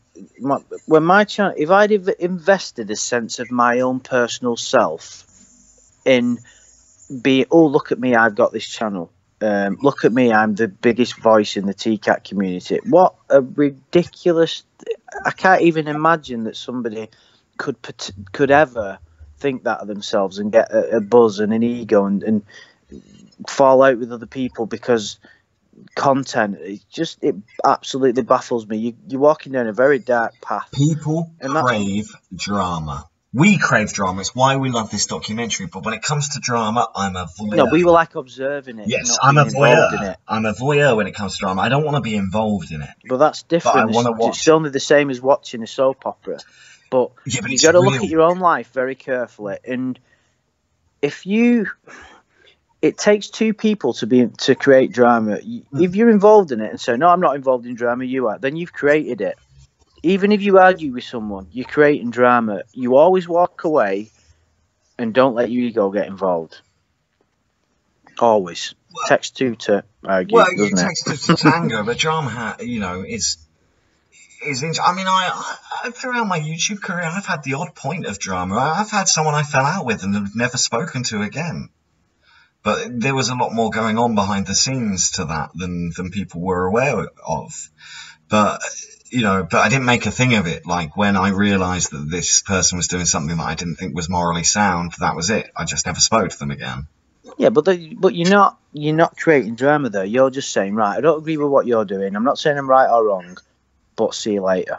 And that's how you deal with it. And you have to do that with friends who, even if your best mate is walking down a dark path that's dragging you into it, you've got to turn your back. And I've had to do that a few times because I've seen the way people are going and they ended up going down a really dark path. And I don't have any regrets because I'd have got dragged down the same path. And it's the same thing. And, there was a time about a year ago, before that ethics debate happened, before my channel got taken down, there was a load of drama going on in this YouTube. Somebody was contacting other people in the community saying that they were going to harm somebody, and I was getting messages from people saying you need to get in, and I basically ignored everything. And then a few weeks later, someone messaged me, who I don't want to mention names, who I always got on with in the comments. They considered me their personal friend and just went, I really appreciate the way you handled all that. You're a shining example. I didn't do anything. I just didn't even get involved, didn't say a word to anybody. But yeah, that could have been blown out of all proportion. But you're spot on in what you say. People fucking love to be involved in that shit. Because if you've got a pretty hollow existence and you're egotistical, getting involved in that and falling out with people in the community about this, that and the other is a perfect way to make yourself feel alive. But it's not just about that when you come to YouTube. Now, let's talk about outside of the TCAP community itself. People being involved in drama it's the old cliche, isn't it? No publicity is bad publicity. Let's say At the cost of your soul, though. Yeah, sure. But let's say I found a YouTuber with 120,000, 150,000 subs, and I tweeted him saying, you're a piece of shit, you're a wanker. Then he makes a video on me going, do you know what, IRS scammers has been tweeting me and he's a cunt and I think this about him and I'm going to expose him. And I've got 20,000. Then suddenly people come to my channel.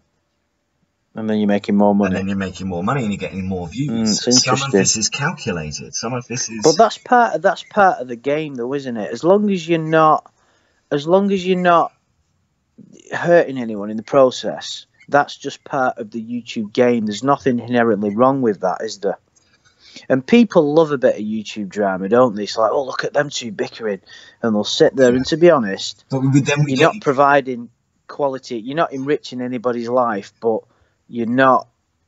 See you later, Marie. Bye, Marie. You're not doing anybody any harm because those people will just watch another piece of drama if you're not giving it to them. Well, and also it brings into a more convoluted state where perhaps, someone's got a mate with a channel half the size of theirs and goes, do you know what, let's make an argument and we'll bring your subs up. Or something like that. It all becomes, a very clandestine. You don't know what's real and what's not. I mean, that is a problem throughout YouTube. You look at prank videos, you look at social experiments. No one knows what's real and what's not. And isn't that what happened with Jake Paul? Yeah, I guess so. Yeah. But hey, Melina. Anyway, Andy, you need to do a little monologue because I really need the bathroom and to top up my drink. And when we get back, I want to bring us back onto topic because I want to talk about why you didn't like Shane himself because I'm quite curious about that. All right, okay, but yeah, I'll just say and thanks for the Nice words, Terry. And thanks for the cover photos you did the other week for my channel, by the way. I really appreciate that. The last one you did, I still need to change it, actually. Tell me about it. Drama sucks. Drama's interesting to watch, isn't it? We all like a bit of drama. It's, I mean, you know, it's funny. When I've started watching movies recently, my sort of genre of choice, yeah, chance to raise hell. My genre of choice at the moment is drama.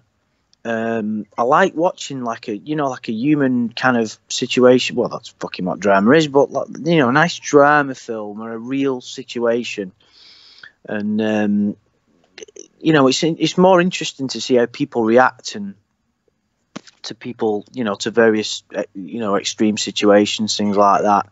I always thought I'd be the only type of person that had ever watched sci-fi, but I suppose it's part of getting older, isn't it? You know, I've always, and you know, the videos that I make about the predators, it's the darker part of the human psyche, isn't it? And you know, that's still drama, the way they got busted and all that, and there's many elements to it.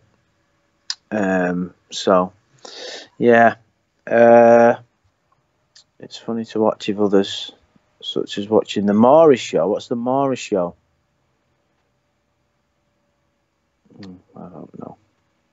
Anyway, guys, I hope you're enjoying this, because we're touching upon some quite interesting topics, aren't we? You know, the YouTube world and all the you know, all the drama that comes with it, and YouTube fame and how it changes people. I think it's really fucking interesting. Andy, what do you think of the Creep Catcher UK? You mean like the paedophile hunters? I'm not a fan, if that's what you mean, because you mean like the ones that do it themselves and then stick it on YouTube. I'm not. Some of the ones I've seen, I don't like, because most of them, not all, most of them, it's an excuse for people to throw the weight around, an excuse for people to say, look at me, I'm catching paedophiles, when really, if you look deep into the thought process, they don't got any interest in helping people. They just want to be, they just want to appear that they're doing good. Oh, look at me, I catch paedophiles. Narcissism at its finest. How can I make money from YouTube? But I think some of it starts with good intent. You know, I don't think it does, really. If most people, very few people, if any in the world, do anything purely no, it's not true, but very few people do things that are purely selfless. Everybody will do it. Someone will do something, usually because it's self-serving in some way. What are you doing the paedophile hunters for? Because it gets me YouTube fame. It's an opportunity for me to punch someone. But I don't think I can get my anger out. It does. I mean, it gets. Yeah, I think they thought perhaps that was their thought process behind it. But none of those channels, channels top out at like 10, 12,000 subs, and they always get taken down. Because there's no police backing with these people. There's the huge difference between doing something like that professionally. If you can't guarantee an arrest, why you can't confronting these people? What are you going to get out of it? And I know a lot of them turn up there and they go, the police are coming. And then there's a fucking 45-minute video. It's like, well, the police aren't taking it very seriously if they are coming, are they? I'm going to just do what you've just done, Adam. All right. I'm going to hang up as well, and then I can call you back on my computer because I'm on my phone at the minute. So I'm going to get some wine. And have my first drink in 10 days, and then I'll call you back on Skype in approximately 30 seconds, yeah? All right, no worries. I'm not...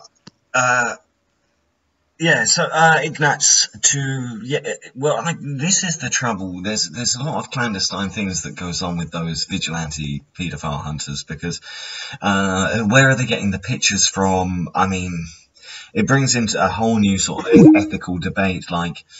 Is it okay for them to use the pictures if it's their own kids? And, you know, it's sort of using someone's likeness. I don't think that's okay. And if you've not got some kind of authority behind you, what really can you get from that? I want to see every single one of these fucking bastards brought to justice. but I'm not going to turn up at a house. I'm not going to pretend to be a child online to catfish one and then turn up at their house. Oh, sorry, a bit loud. I'm not going to turn up at their house and then try and arrest them and just when I turn up and go, oh, I'll phone the police now and go, yeah, I've got some Facebook things where the thing I believe with To Catch a Predator, they had, perverted justice, Tetrad Core. They had the people behind them that, whether or not you believe their practices were all sound, that's a whole different issue. But it was a lot more professional than what these Facebook pedo hunters are doing. Mark said in the chat that he thinks I'm misguided. I just want to know what you mean. I'm not sure in regards to what you said because I was out of the room, so I don't know. No, that's why I'm asking. Anyway, Andy, I want to ask you. So, why did you think Shane Dawson, as you described him, was a wrong'un? I don't mean a wrong'un as in like a bad person, but my immediate sort of reaction when I saw him and the way he was portraying it all, I could just see that he was enjoying the attention of making the video more than he was enjoying the actual subject matter. Does that make any sense? Well, he's an entertainer. I don't blame him, to be honest. Yes, he overreacts and he's very camp. But he's trying to entertain his audience, which in general are a lot younger than you and I. So they probably enjoy that kind of scary music. Oh my God, he's going to go inside Jake Paul's mind. I think it's trying to build up the tension for tension that isn't really there. It's as I said earlier, we don't know how much of this stuff is faked. I'm sure Jake Paul is very aware of everything Sean is putting online. Can I just address Mark's point? Mark said that I'm misguided because the same people go after abusers for YouTube fame. Of course, it'd be pretty naive to think that's what I meant from everybody. What I'm saying is the majority of the people that I've seen, I think it was Shane Brannigan, who's just some wide boy, a lot of them, not all, a lot of them that I've seen just like throwing the weight around, and they do it for egotistical purposes, and that's the problem with a lot of it. I have seen some people doing it who have been personally affected by it in their families. There was one, I can't remember the name of it, there was a couple, and they said that a family member of theirs, it might have even been a child, but I don't think it was. I think it was like a niece or something, had been abused. So they went out there to try and bring attention to these people. If that's the reason you're doing it, that's fantastic. I mean, there's no better, more honourable. There's a lot of dignity in that. But I can guarantee that there's a lot of people that do that purely for egotistical purposes. And if you don't agree with that, in even to a little degree, then maybe I think a lot of it. Yes, I actually don't disagree with what you're saying, Andy. I do think some of them are doing it for YouTube fame. I think some of it is incredibly disorganized and shows that they're well, our stream was very disorganized this evening, but it shows. I think you're in much more choppy waters when you're trying to deal with predators and this sort of thing, and if it can't be done professionally with a full set of ethics behind it, saying things like... Yeah, because you enter a very dark path there, because what you're doing is you're appointing yourself judge, jury and executioner. Judge, jury and executioner. Sorry, that's from Hot Fuzz, yes. Anyway. Yeah, well, but it's a little bit like the people that, we've had endless debate about the law and trolling. Let's not go there, but no, but I mean, but what I'm trying to say is, if you go out there and you relentlessly attack these people, of course, some of them may have like severe psychological issues.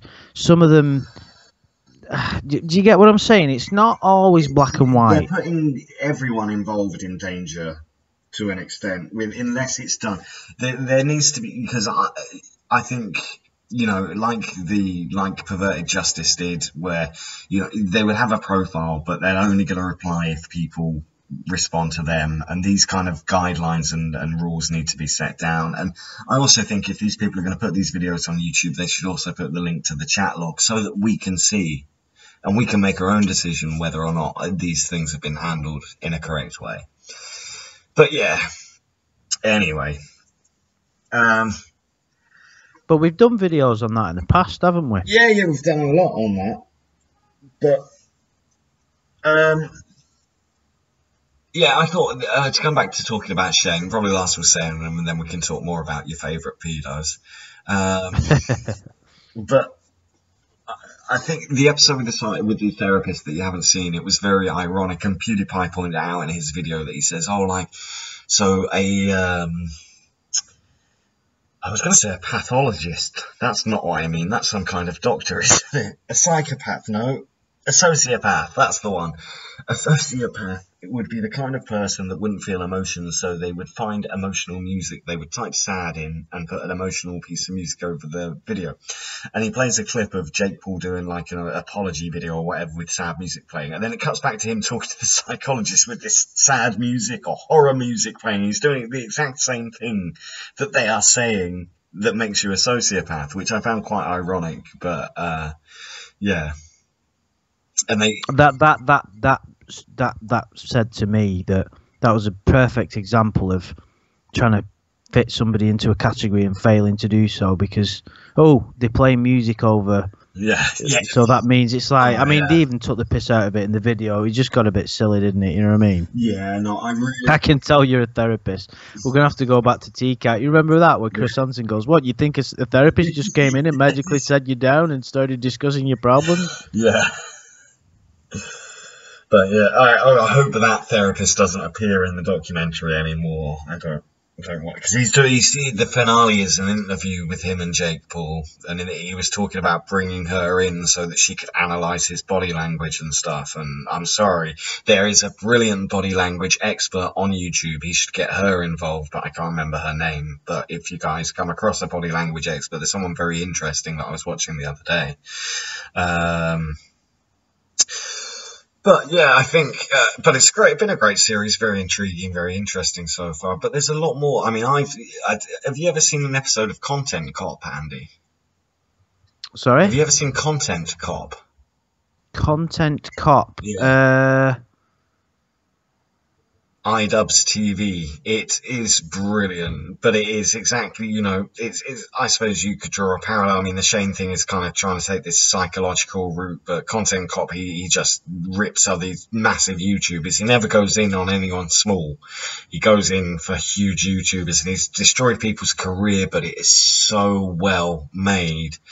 And it's really funny, and he points things out. I highly recommend anyone in the chat, even if you're, as old as me, check out iDubbbz TV's Content Cop series. It's very good for a laugh. But then again, I suppose you'd have no interest in watching it because you wouldn't have any clue who the people it is that he's taking down a peg. Whereas, I first found out about Content Cop because I had watched a few of Leafy Is Here's videos. I'd actually enjoyed the first one or two, and then I was like, this is all the same, and his voice is really fucking annoying. And then a Content Cop came out on Leafy Is Here, and I was like, this is hilarious, and he's, like, really gone in on this kid. But your original question about Shane, I just detected something wasn't quite right. When you look at someone and you just know he's not to watch. I suppose maybe my standards are too high, and the way I judge people like that is looking at Louis Theroux. I fucking love that guy. Everything that he does, you can't have a better documentary filmmaker as far as what he does. There's no ego. He's genuinely interested in the people. He doesn't judge anyone. Yeah. He gives everybody an opportunity. He's got such a calming demeanour about him. And when he's making a documentary and he's asking people questions, his questions are brilliant. There's no ego. But with him, it was like, look at me. I'm a YouTube personality. Look at what I'm doing. It just stunk of bullshit. Yeah, but I think that's because of the platform. Honestly, I think you've got that preconceived idea in your head. Now, of course, I think Shane has made this because he knew it would make a lot of money. But that was before I saw PewDiePie's video on him. Before I even knew that existed, and he was saying exactly what I thought just from watching him for 10 seconds. Well, yeah. Well, I don't think it's Shane Dawson like making. I think he's making a very good, very entertaining series, and that doesn't make me dislike him. Yes, I think he overreacts, but I think he does come across. I think partially this is kind of an effect of what he's doing. I think he was overemphasizing his empathicness because he didn't want people to think he was a sociopath. I mean, he's very kind of emotional guy out. I would say he's quite open from what I've ascertained from watching his videos, but and I'm sure, there's an element of ego and money in what he is doing, absolutely, but he's doing it very well, and it's free entertainment, so yeah. Oh, no, but listen. But you can't compare someone to Louis Theroux. No, the reason I brought him into it, and you're right, I can't. It's silly to do that because he doesn't even make documentaries. He makes YouTube videos. But the reason I brought him into it because he is the pinnacle of what a documentary interviewer is. He's the perfect. If anybody was to start a career, he's what you should aspire to. So. I use him as a template to somebody who puts themselves in that position trying to find the answer and get to the real truth of the situation, and I didn't grasp even a fraction of that from that guy. That's all I'm saying. Shane is stretching out to 8 series. I mean, he could have made a 1-2 hour video, couldn't he? He's making 8 parts because he gets millions of views on every episode. Yeah, and yeah, it's fine. It's like I said, there's nothing wrong with any of that. You can't blame people for wanting to better themselves and make money and become famous. But what I will say is, if your only goal in life is to become famous for being the sake of famous, then you're a twat. Yeah. You're not a twat, but you'll become a twat. So, I mean, I enjoy the attention I get from scam baiting videos and such, but I mean... In fact, when we go out for a drink, you're consistently checking your phone every 10 seconds. Oh, I've got another subscriber. And then we'll be talking about something, and then randomly you go, I've just got another 5 subscribers. That is not true. My friend, yes, it is. No, I'm only joking, guys. That isn't true. My friend was here for 2 weeks, and I didn't check anything. No, you didn't do it when I was there. I'm only joking. Yeah. But... I've lost my train. I was going to say something really clever and intelligent. Oh, you weren't. Stop fucking lying. I can't remember what it was. Oh, yeah, well, yeah. I mean, yes, Louis Theroux, there's no other documentarian like him. If you watch Dark Tourist, that's kind of similar, but it's like a I thought that was a bit... I didn't enjoy that as much as what I thought I was. I thought it was a bit... I thought they were trying to polish a turd, basically. No, I think the interviewer had a very similar, although he was Australian, had a very similar style to Louis about him, and I found him quite endearing and interesting, and some of the stuff. Yeah, it was all right. It was. I must admit, I did get that. It wasn't what they were doing wasn't as interesting as what I thought it could have been. It's just a personal thing. If you enjoy it, that's great. That's what I was about to say. Right. If the choice for me was money or fame, I'd take money every time. And I think 100%, yeah. That's probably the narcissism test. The people that say they would rather have fame than money, but I suppose fame comes with money, doesn't it? So being famous would be my worst fucking nightmare. Being not being able to go into my local coffee shop and sit there reading a book without getting mithered would be hell. Not being able to walk in a park in the sunshine and get mithered would it would I can't even begin. I'd kill myself. Yeah, but I think that kind of fame that is a very rare kind of fame. You're talking just necessarily. I mean, come on. Let's say you're a well-paid actor in one of Britain's top soap operas. I think you could quite easily have a walk. If you're Ken Barlow, can go for a walk through the park. I think without being Kirk from Corrie lives round the corner from me. Yeah. And actually, yeah, he doesn't do too bad actually, but if you're Justin Bieber, No, you're right. Really, I'm taking a more extreme form of fame, but even mild fame had pissed me off. Even if I was Kirk, he can't go to our local without someone fucking saying something to him, and it'd just fucking, it'd just destroy me. Or maybe I'm just saying that because I'm trying to justify the fact that I'm not famous. Well, yeah, I don't think. I mean, okay, I used to do stand-up comedy. Is that not a little bit narcissistic? I loved being up in the stage in front of people, everyone watching me. Like, no, I don't think it. There is a part of it that is, but there's nothing wrong with it if you see it for what it is. And I'll give you an example of somebody that I'm quite a fan of, Robbie Williams, yeah. And in a lot of his videos, and some people hate him for this, he's played James Bond, a racing car driver. He's been Jesus Christ. He's done all these things. He's been a footballer in all these different videos. And his first album in America, he called "The Ego Has Landed." Yeah. So he knows he's on an ego trip, and he even said it in an interview. He said, "Listen, this is my big ego trip. I'm doing all these things," but he recognizes it. So there's nothing wrong with any of this stuff as long as you see it for what it is. When you get lost in it, when you get lost in the illusion, that's when there's a problem, and that's when you become a twat. And that's what happened to Jake Paul. Well, and when you do that, you start to create suffering around the people around you. Like, he started assaulting people. He started, just being an unpleasant person. Well, I mean, it is rumoured, and I believe it to be true, that I'm not sure if it was I think it was Logan rather than Jake, released the address of their house. So basically their Teen 10 house was mobbed by teenagers 24/7. Like, and why wouldn't it be? But Robbie Williams, not Robin. Not Robin. Yeah, Robin the singer, as in Take That and Angels. Everyone loves Angels. I don't. Okay. But yeah, but then you take, for example, you see the most recent episode of the documentary, and they go to this house, and they don't want the address, they want it private. These people could have lived privately in that house. They wanted fans outside. Now that is very, very narcissistic, is it not? Like, they wanted to be mobbed by people. I mean, that is pure hell for me. Imagine walking out of your house, and this is what the Nick Crompton fella says. He's like, the trouble is I couldn't walk out of my own house without looking like an absolute bastard, because someone wants a photo and I have to either say no to everyone or yes to everyone. Now I haven't got time to stand there taking photos with every single person every day. And I can't say yes to a couple of people because then everyone else gets upset. Like, so I think the people living there, they weren't particularly happy about that, but like, why would you do that if you were famous? Go, yeah, this is my address. Those people.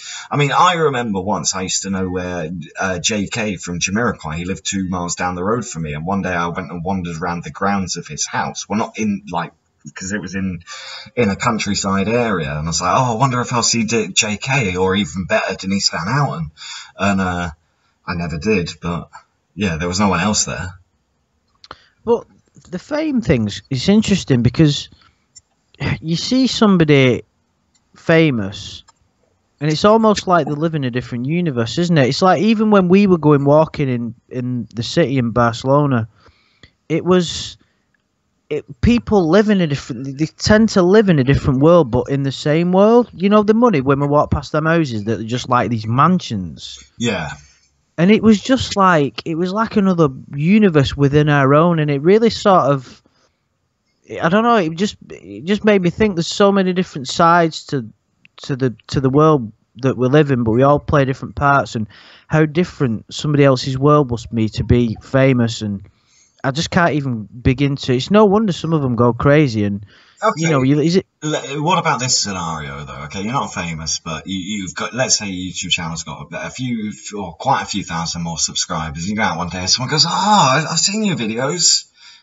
Like, I really like them. Surely that's nice, isn't it?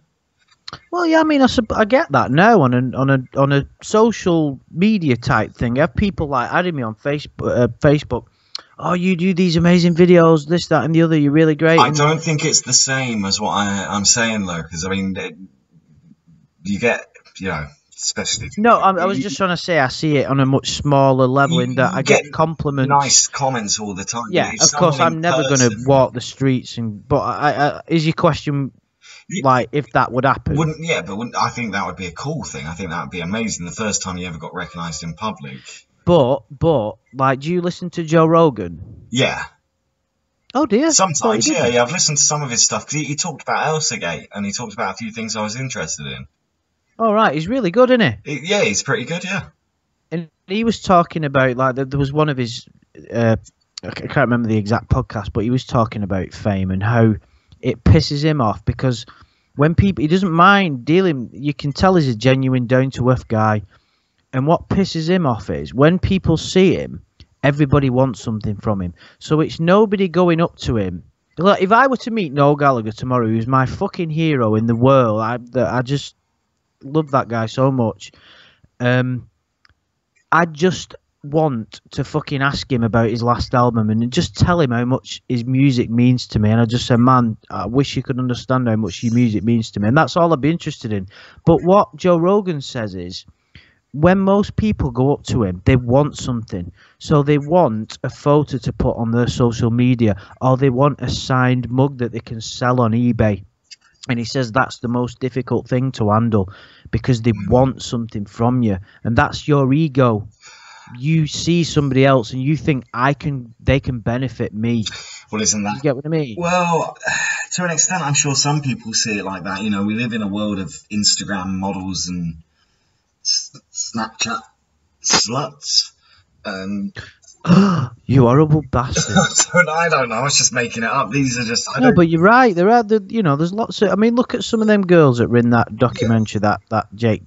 You can't blame them. They're young, they're attractive, they're expressing themselves, but they're basically fame hungry and they'll do anything for a bit of publicity. But it's just another dynamic of being young and that way, isn't it? Yeah, no, but I think some people, yes, absolutely probably go, oh, if I can get a photo with this famous person, I'm going to get 1,000 likes on Instagram or whatever. Sure, but other people are going to be like, that's my favourite celebrity ever. I just want a photo so I can prove to my friends I've really met them so that I can hang it on the wall and say, if I met Ricky Gervais, I'd go, of course I'd want a photo with him.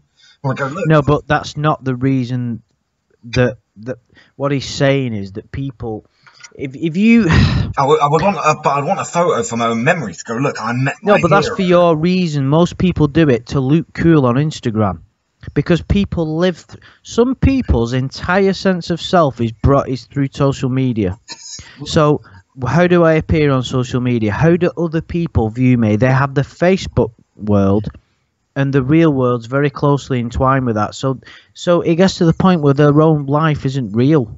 No, well, because it's how they portray themselves to others. Look at me, I'm living a great life. I go to it's like I've been abroad 6-7 times in the last year, and I've only two.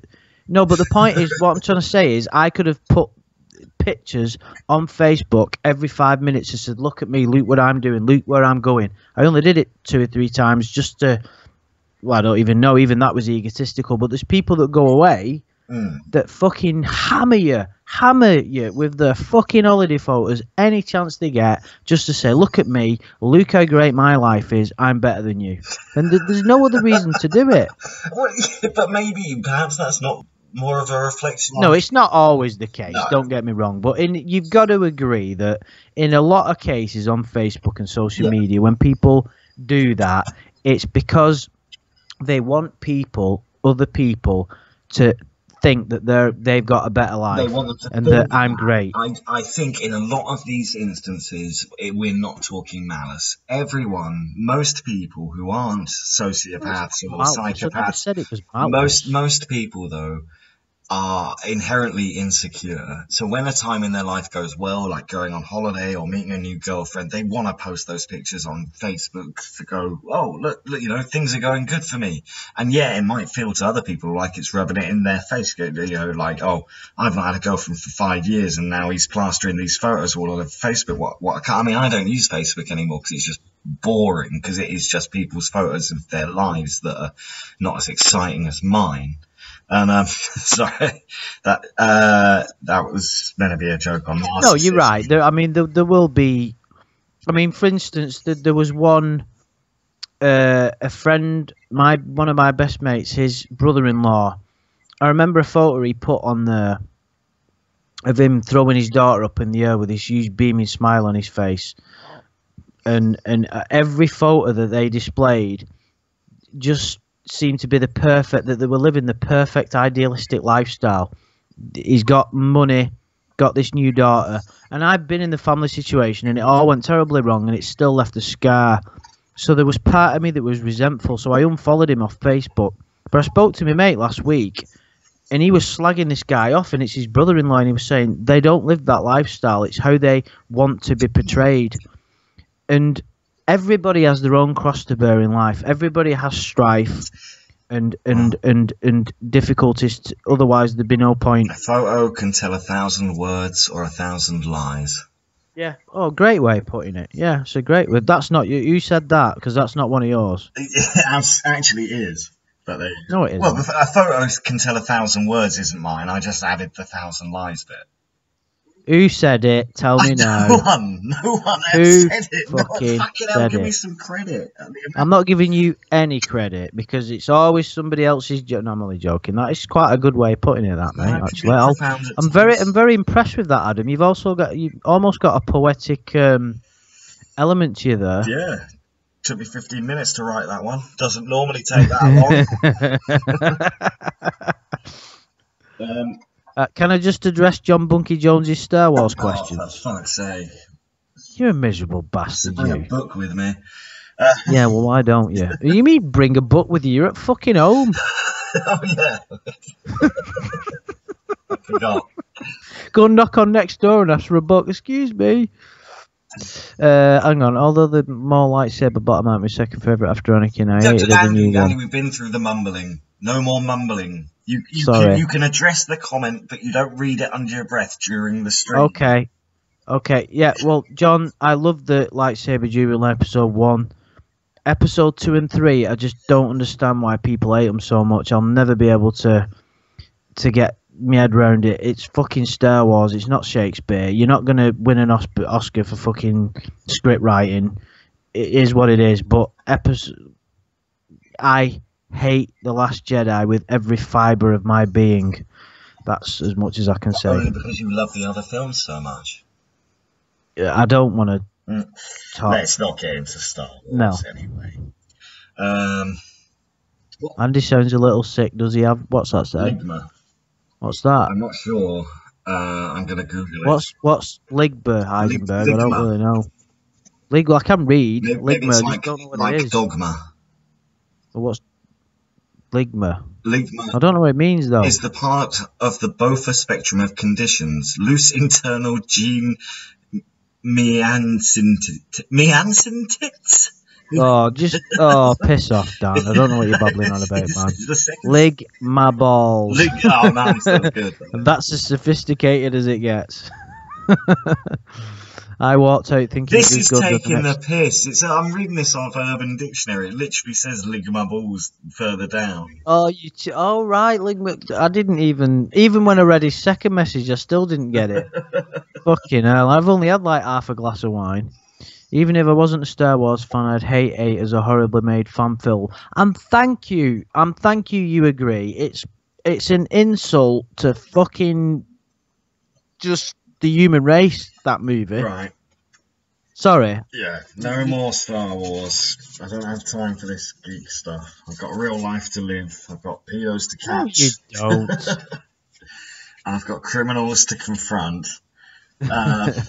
Right, I'm just going to get a little... I know we won't be doing much longer because we've been going ages, but I'm just going to get a little bit more wine. All right. I don't mind. I'm feeling quite awake, although I've run out of rum, guys, and all the shops are shut, so what can I do? So I could do a rec radio. My channel has been in review for monetization for 3 months now. And they said basically the first time it got rejected because there was not enough original content on my channel because I've used a lot of songs and things. Not that I monetize any of those videos. So I'm not sure why that was an issue. Anyway, I got it, tried to get it overturned 3 months ago and it's still been in review. They sent me an email after I asked for it to be overturned. And then the email said, we will get back to you within 1 month. And that's 3 months and it's still in review at the moment. Not that I really care about monetizing this channel. It would just be nice to have it fully finished. Or finished, I don't know if that's the right word. Shit. What do I do with my tobacco?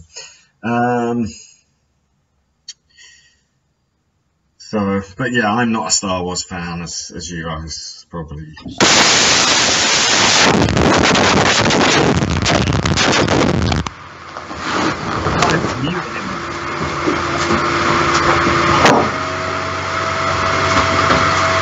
I don't know what he's doing. I had to end the call. Apologies to headphone users. Apologies there. I don't know what was going on there. What's going on at Andy's place? Let's get him back on the line. What happened then? I don't know. Like you sort of ripped something and then you were in the street. Were you moving your microphone? No, I don't think so. There was like mad feedback. Oh, right. Okay. Sorry about that. That's all right. Well, it was not me, but I'm just worried about the headphone users suing you for. Sorry, guys. Yeah. So, what else do we have to cover this evening? I don't know. I think we've gone on. I mean, we could talk about YouTube fame all fucking night, really. Yeah, really could, yeah. Let's touch upon a little bit more about the effect that. Well, let's look at. It seemed to me, right, that Jake Paul. Look at them stunt videos he was doing. Was there any other reason? Anything's better than Andy's voice. You got that right. Was there any other reason for him to do all them silly stunts? I mean, I must admit, some of them look pretty cool, but what was... Oh, this is something. What was that suicide thing all about? Because I never fully understood what that was. Oh, right. Okay, yeah. So, basically, there's a forest in Japan, the suicide forest, where it's like kind of legendary that people that are... And Japan has one of the highest suicide rates in the world. So a lot of people, they'll just disappear to that forest, never to be seen again. Oh, that's really sad. Yeah, there's a horror film. Wait, no, shit. Was it a real thing or was it a film? Someone gets lost in there. It was really good. I think I've seen a documentary on it and a horror film based around it. But yeah, they in the documentary they went there and they had a guide and they kind of walked into the forest and it was like, just be careful, you'll feel spirits here, you'll feel weird, you might feel like voices pulling you to go in one direction or make you do something and then they sort of walked into the forest with the guide and halfway through he's like, we need to go back, we need to get out now, like nightfall's going to come soon, I don't feel good, we got to go. And it's really crazy. There's like a whole sort of supernatural thing around this forest. Anyway, Logan and Jake Paul went to that forest and they filmed a dead body they found in the forest, like hanging, I believe, I might be incorrect in this, but hanging. A real? Yeah, a real one, a real life dead body. What, both him and his brother? I think it was Logan that did it. The thing is that it was all like he was wearing this stupid hat and he was kind of oh hey guys, we've seen this dead body, like no sort of empathy. My God. Yeah. Well, why did Aaron Paul get so? I mean, I can understand why anybody would be pissed off by that, but why was it him that was tweeted? Did you see the tweet? Yes, I heard about this, but I didn't see the exact words that were said, but I did hear about Aaron Paul tweeting at them, sort of saying that's sickening and disgusting or something like that, didn't he? Yeah, it was just... Does that not highlight 100% without question that they've obviously taken the YouTube fame thing beyond healthy, sort of attention grabbing? It's like if you're filming dead bodies for a laugh because someone's killed themselves, what does that say? Yeah, I don't think it makes you a very good person. That probably does make you a sociopath, but I do think that was more Logan from what I heard. I think the tweet Aaron Paul sent was to Logan Paul, wasn't it? And just to kind of it was. I think it was more Logan than it was Jake, although I believe Jake was with him at the time. But yeah, it's one of those things. Like, I mean, the thing is, if you look back at what people have done for YouTube fame over the years, I mean, even iDubbbz, who I talked about, mentioned, who made the content cop, but years ago he made content where him and his mates ate a cake made of pubes. and things like that, and Ugh. yeah, or like a cake with pubes cooked in it and stuff, and it's all people will do anything for fame. It's very strange, and comes back to a word that we used to like to use a lot about having integrity, and I think a lot of people are quite willing to sell their integrity down the river if it means they can get views. And the thing is, I think the trouble is, perhaps you make one video that's controversial and then it trends, and you make, I don't know, $2,000 off that video alone in a week, because you get 15 or 5 million views or something. And you go, shit, that's got me a lot of views. I got to keep doing that. And then you become more and more extreme because you're like, well, I can't do what I did before. I got to go further and further and further to do it because I'm making so much money for it. And it's to an extent, you could say it's like selling your soul to the devil. You sort of go, okay, well, fuck it. I'm not going to have any integrity anymore, but I'm just going to make these shock videos that get me tons of money. Yeah, and I think if that's the way that you do things, you'll have a bit of a shallow existence, won't you? And it's very easy to look at them people and be envious because you'll go, well, they've got all that money. But of course, it's like I mentioned it in one of the last videos I did. I think it was about like Jeff Stace. You shouldn't look at other people and either say they shouldn't be happy or be jealous. Well, the point is, they'll have all that money, but they'll be living a shallow existence that's potentially even less enjoyable than somebody who's got nothing, but enjoys more real things in life. Does that make any sense? Yeah. So, I mean, I suppose, is there really anything wrong with? Because it's like it said in that video, you have to do clickbait to get really big, don't you? In YouTube, you have to buy into YouTube, the drama and what everybody wants to see, and. I mean, believe me, it'd be quite an interesting social experiment, but I wouldn't want to treat my audience this way. But if I made a video called Logan Paul Exposed tomorrow and stuck him in the thumbnail, I bet you it would probably, I mean, my videos don't get many views like these days, but I bet you it would get more faster than anything else I've put out. What, even in your scam bait? Yeah, that's what I mean, on that channel, not on this channel. I would be curious to do it, but then it would be a bit unfair just to do it. And people would see through it anyway, wouldn't they? It'd be a bit different if you was making different. Well, yeah, I mean, I've been trying to look for YouTube scammers online to make sort of different content that's not just like making calls, but actually saying, look at these people, because there are people out there scamming people on YouTube and such. I was trying to look into YouTube clairvoyance. But I didn't get very far with my research yet. And I think that's a bit different. But of course, if I did a video on YouTube clairvoyance where people aren't it doesn't have a big YouTuber in the title. If you put a big YouTuber in the title, your channel grows because people want dirt on people. People want drama on people. Yeah, I liked the videos Colossal Crazy did about like what was it, FusiTube or something? Yeah. Well, he's another one. He's another one where you could discuss, is he a sociopath or not? I mean, did you see his whole FusiCon debacle? And that was all very strange because it was like it was very kind of similar thing to Tanacon, but no one was charged for tickets at all for FusiCon. So at least that's one thing. Like, people couldn't complain that they didn't get their money. But in fact, we've been talking about Drake, and he claimed Drake was going to be at FusiCon, and he's tweeting Drake and going, "Oh, please come and perform." Nothing was confirmed from Drake, but he put him on the fucking flyer, and then it was a complete washout, and then a bomb threat was called in rather conveniently, and everyone had to go. And then it sort of ended with FusiTube in a car park telling about how he's going to bring love and peace to the world and going on a new journey. That's probably what's going to happen to you eventually, Andy. Sort of stood with your top off on top of a Volkswagen Jetta, shouting. What do you mean eventually?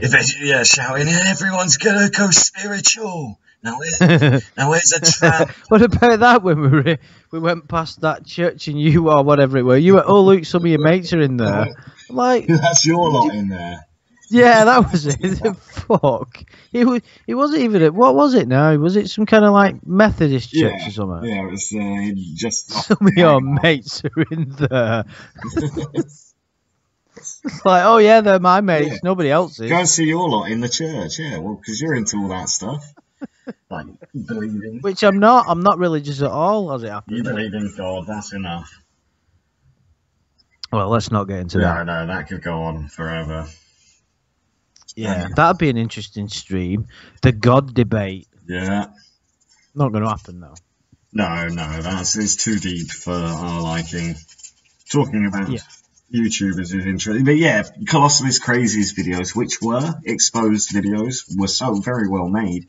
And the thing is, and this is what Shane has done with this series. If you can make a video about a YouTuber, even though you've got no interest in that person, the subject of the video, if it's interesting, it's still, you watch it and then you kind of go, wow, there's a lot more to this.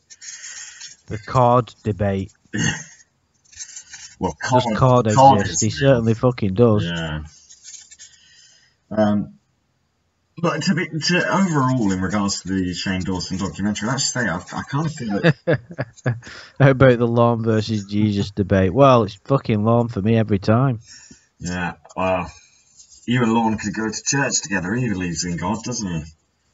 He needs a bit of spiritual guidance, does our Lorne? Yeah, you could take him in the confession booth and wank him off. Oh dear.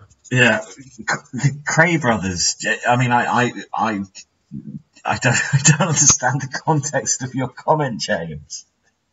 But I like the Cray. Oh, the psychopaths. Yeah, of course, they were absolute psychopaths. Have you seen Legend? That's a fantastic movie. What, with Will Smith? No, that's I Am Legend. Oh, sorry.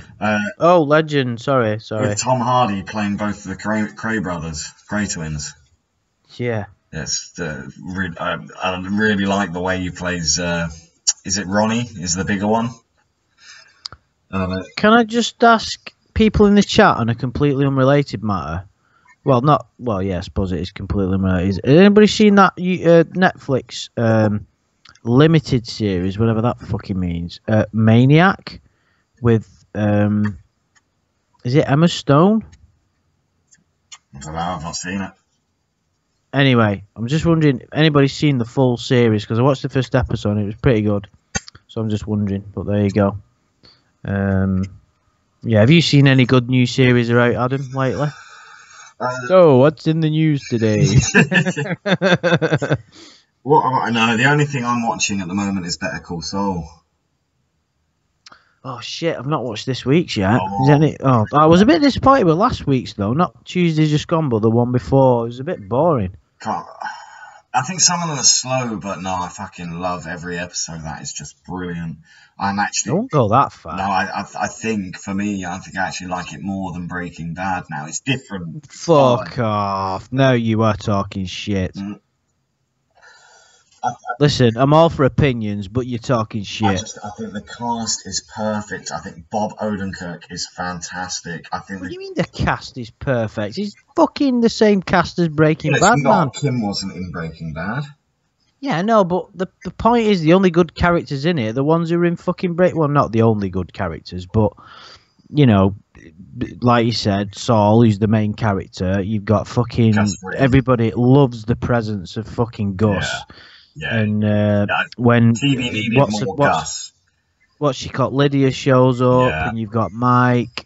It just Heisenberg White should be the resident expert, shouldn't he?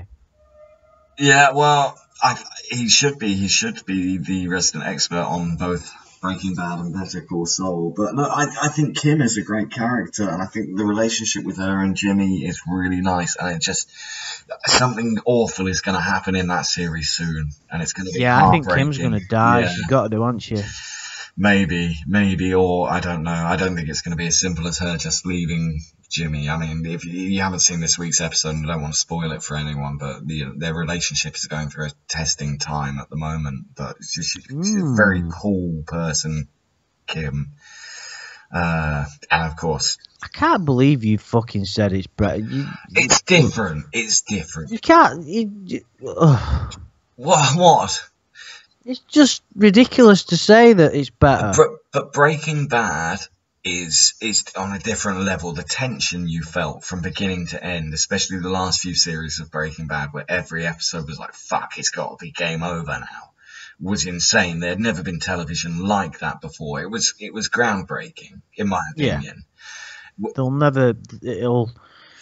Better Call Saul, okay, maybe put it on a scale of something more like Mad Men. It's just a fucking cool program, really stylish, really well written as well, though. You know, it's got all these twists and turns. Okay, perhaps you haven't seen this week's episode. Perhaps sometimes with some of the backstories they're going a bit too deep. But it's, yeah, I'm really enjoying it. It's the only thing on TV that I'm watching religiously at the moment. Well, to be fair, it's the same with me. I just like going back into that universe again. I like to see, like, even when Gale popped up, I thought that, but I got a bit of a buzz out of that. I was like, oh, look, it's Gale. You know what I mean? And he was like a nothing character in Breaking Bad, but Lydia wasn't in it that much. But when you see these people popping up and you know, they're building the underground cavern where it's just pretty cool, isn't it? But I don't see it as spectacular as what you do, though. I don't think there's anything better on TV. I think for me, though, as well, perhaps something like Peaky Blinders actually changed my perspective on television, because I started to appreciate not just the writing, but also the settings and the costumes and the stuff. Just something like Peaky Blinders, like the scenery, if you actually take the time to take it in, because I watched that series through twice, and the first time I was just concentrating on what is an excellent storyline. The second time, because I was sort of picking up bits I hadn't seen before, but I was looking at the background and the scenery, and I was like, shit, man, this program is probably the coolest thing ever made. Can I ask anyone in the chat, and you're not going to like, well, has anybody in the chat seen the reimagined 2005 Battlestar Galactica? Because that is as ridiculous a title as that show is, and if you look at the reviews, they'll all say the same thing. That's up there with Breaking Bad as one of the most groundbreaking TV shows of all time. It is phenomenal. I mean, even you'd like it, Adam, if you give it a chance. You don't have to be into sci-fi to like it. It's absolutely brilliant. Has anybody in the chat seen it or like it? Well, if you've seen it, you'll fucking love it. I'm just kind of interested. It's just a shame Isn't that the program that Dwight in the American version of The Office is obsessed with? Yeah, it is actually. Yeah, I forgot about that. Oh yeah. See, it's not. Oh right, not just. I love Battlestar Galactica 2005. Tremendously hated the ending though. I didn't hate the ending, but season 4 was. It could have been better, but there's still some fantastic. Please listen, right? If anybody here would ever listen to anything I ever say, which is doubtful, please watch Battlestar Galactica, the reimagine. I promise you, I'll give you money. I'll give you fucking money if you don't like it. I mean, now people will just tell you they don't like it.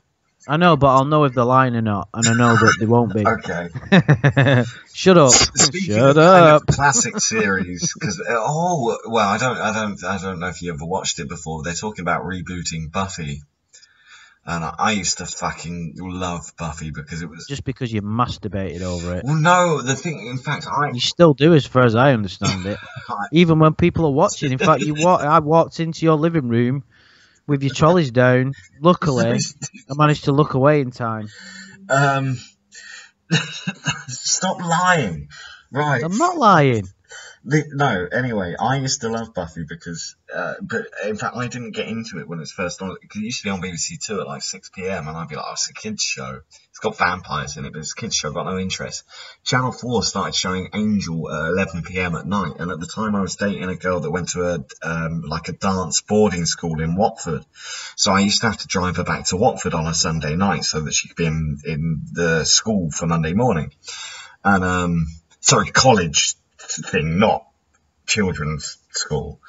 And I would always get home about 11 p.m, so I'd stick on the TV as I was getting into bed, and Angel would be on. And I was like, I watched an episode, like, this is actually really good. I often Google greatest TV shows ever, and Buffy is always at the top. Along with Battlestar Galactica, Breaking Bad, and The Wire, those shows are always around the top. Well, that's when I watched Angel. And I was like, this is kind of dark and kind of violent. I'm quite surprised. There's like rape in Buffy, isn't there? They're in the latter seasons, yes, and I don't think they needed that storyline personally. It all got pretty weird from there.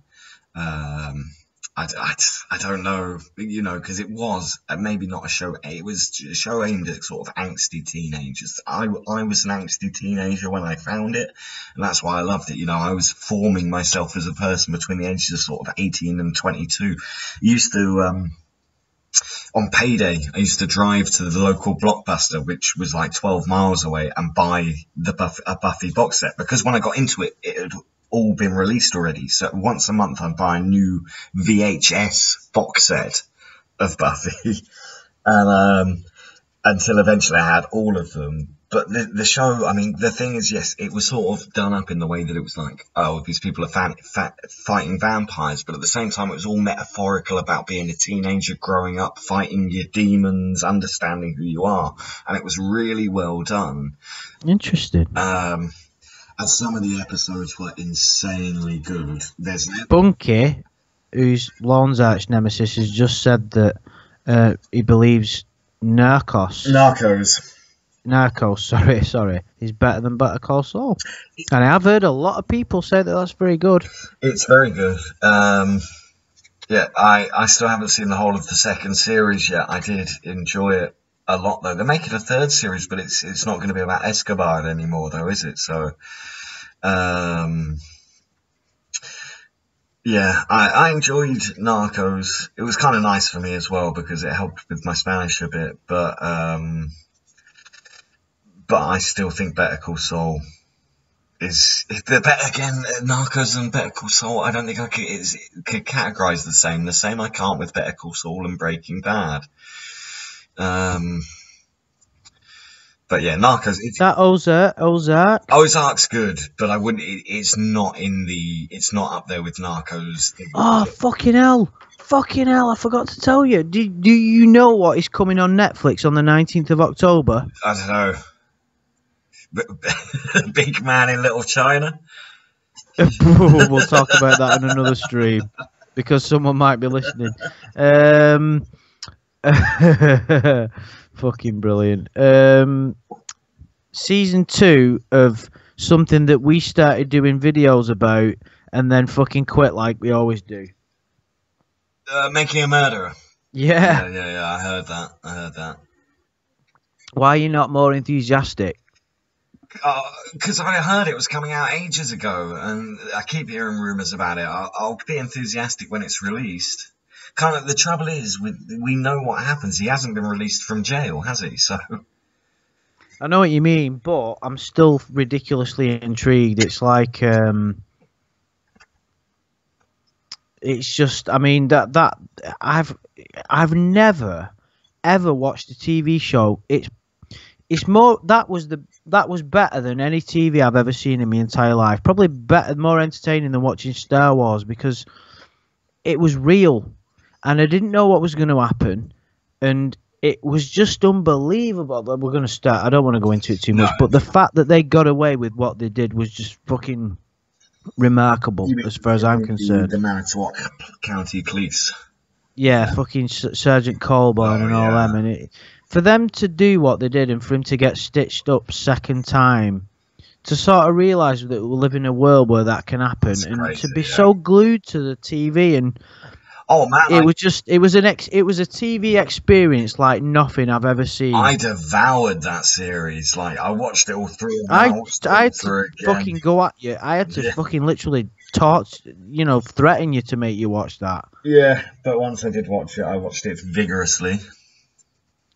American Vandal. I think I watched that. Oh, I've heard about that. It's the guy that draws all the dicks in the school, and then it wasn't him or something. It's like a parody of Making a Murderer. So, that's it. I saw the first episode because they go like some kids making a documentary, right? He's got expelled from the school, and they're like, but we've seen the pictures of dicks he's drawn, and look, the line in the head isn't the same, and no hair on the balls. This is not his drawing of a dick. That sounds pretty funny. The first episode was good. I don't know why I didn't get around to watching the next one. I think I'll probably fall asleep trying to continue with that later. If the TV show doesn't have John Kennelly in it, I'm not watching. That doesn't leave you with much choice, clobbering. That's a good point. I mean, there's only To Catch a Predator, but maybe Clobbering Time's just saying that's all he wants to watch, which I've been watching the episodes again, you know.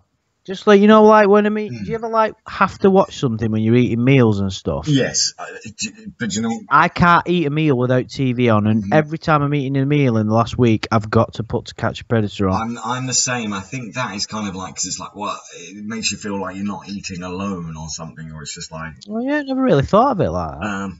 For me, whenever I'm eating, especially if I've cooked something decent, then I always watch Kitchen Nightmares.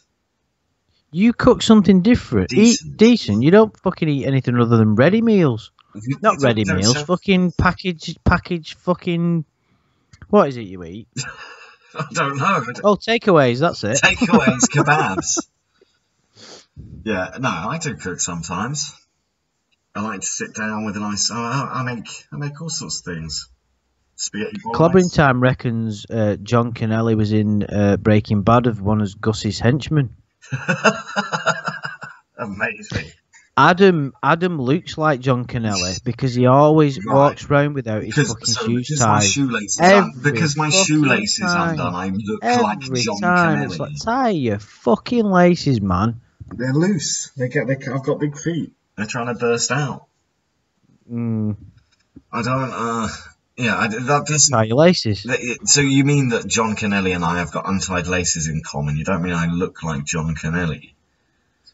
Well, you do look like him from that aspect. Yeah, but whether you have the same sexual tendencies, I don't know. I was just getting something to eat. That's what I love about To Catch a Predator. You just can't lines like that. But he didn't say it once. He had to say it repeatedly until he couldn't lie anymore. I just came to get it, and he held his hands out. It's like, what are you doing harassing me when I'm in McDonald's? John. I just love the way Chris I've been here before. I've got the chat log again.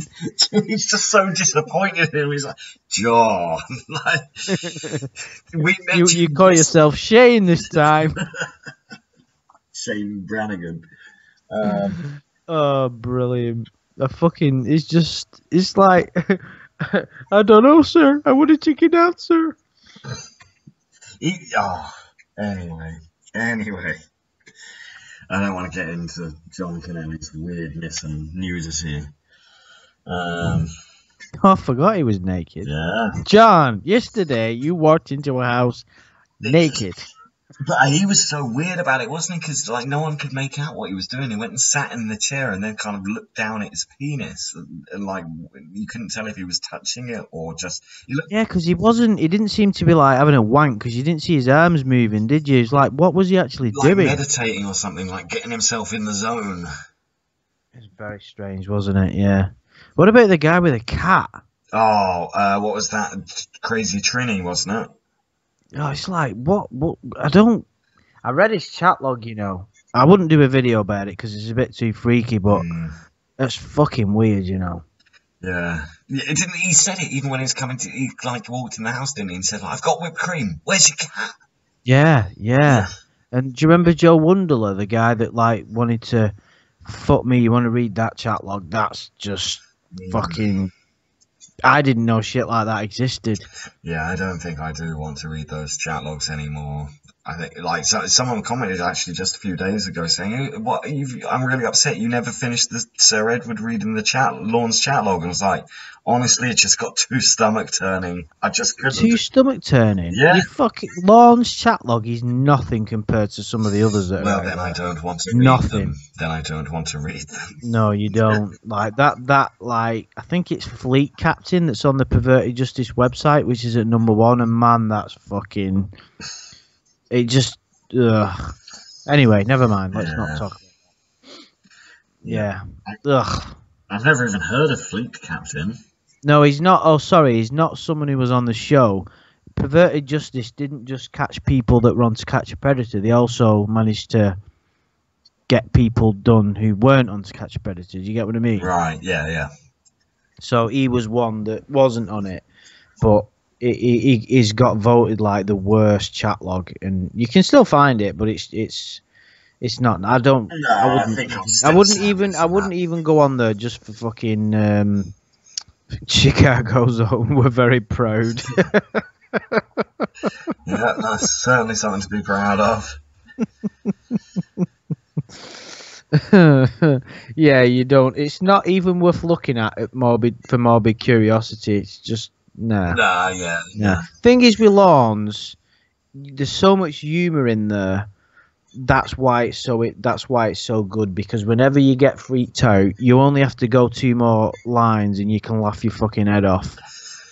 Yeah. And that's what I regret looking at Fleet Captain's chat log, not joking. Exactly. He said it all. That I think you want to look because you just want, there's that curiosity. You think, what is it that's that bad? And then you read it and you just like, fucking hell, I wish I'd never looked. I'm saying I'm not going to read it now. In the back of my mind, I'm like, I should check this out. Exactly. There's that curiosity part of you. It's like looking at a car crash. Just have a Isn't peek. it? Like you see a really bad car crash. Like I shouldn't look. It's not my place. You know, the ambulance is there.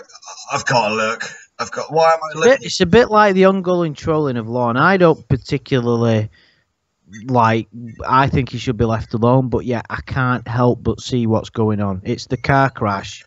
Yeah. It's the train wreck that you can't stop looking at. Yeah, absolutely. It's like something imploding in front of you, but it's not to do with you, which makes it so easy to look at, yet so kind of stomach churning at the same time.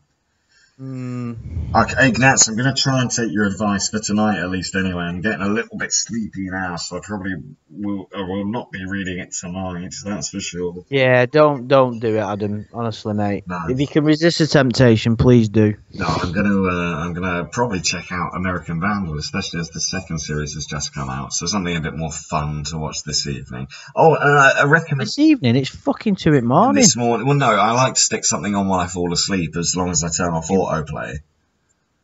Do you always put something on when you go to sleep? No. Can you not like fall asleep in total silence? No, not always. Because the trouble is, unless I'm really, quite often I have the idea like, oh, I'll fall asleep, that'll be nice, and then I start watching something and I can't not watch it till the end, and then I go to sleep. But it's more like I stick something on while I'm getting ready for bed, and then it's not supposed to be like so psychologically healthy for you, No, to go to sleep with stuff on. Well, you're meant to have everything off for like 40 minutes beforehand, aren't you? Like all lights and everything. Well, exactly. So if you're putting stuff on when you go to bed, it affects your subconscious and it prevents you from REM sleep and all kinds of negative side effects. That would explain a lot with you. Yeah, it's probably why I don't get a good night's sleep, because that's the trouble. I go to sleep and I go late and I go, well, it doesn't matter, I don't have to get up tomorrow morning, and then I still get up like 5 hours later. You need to listen to Joe Rogan's podcast when he does he does it with a guy who's like an expert on sleep. He wrote a book about it, really.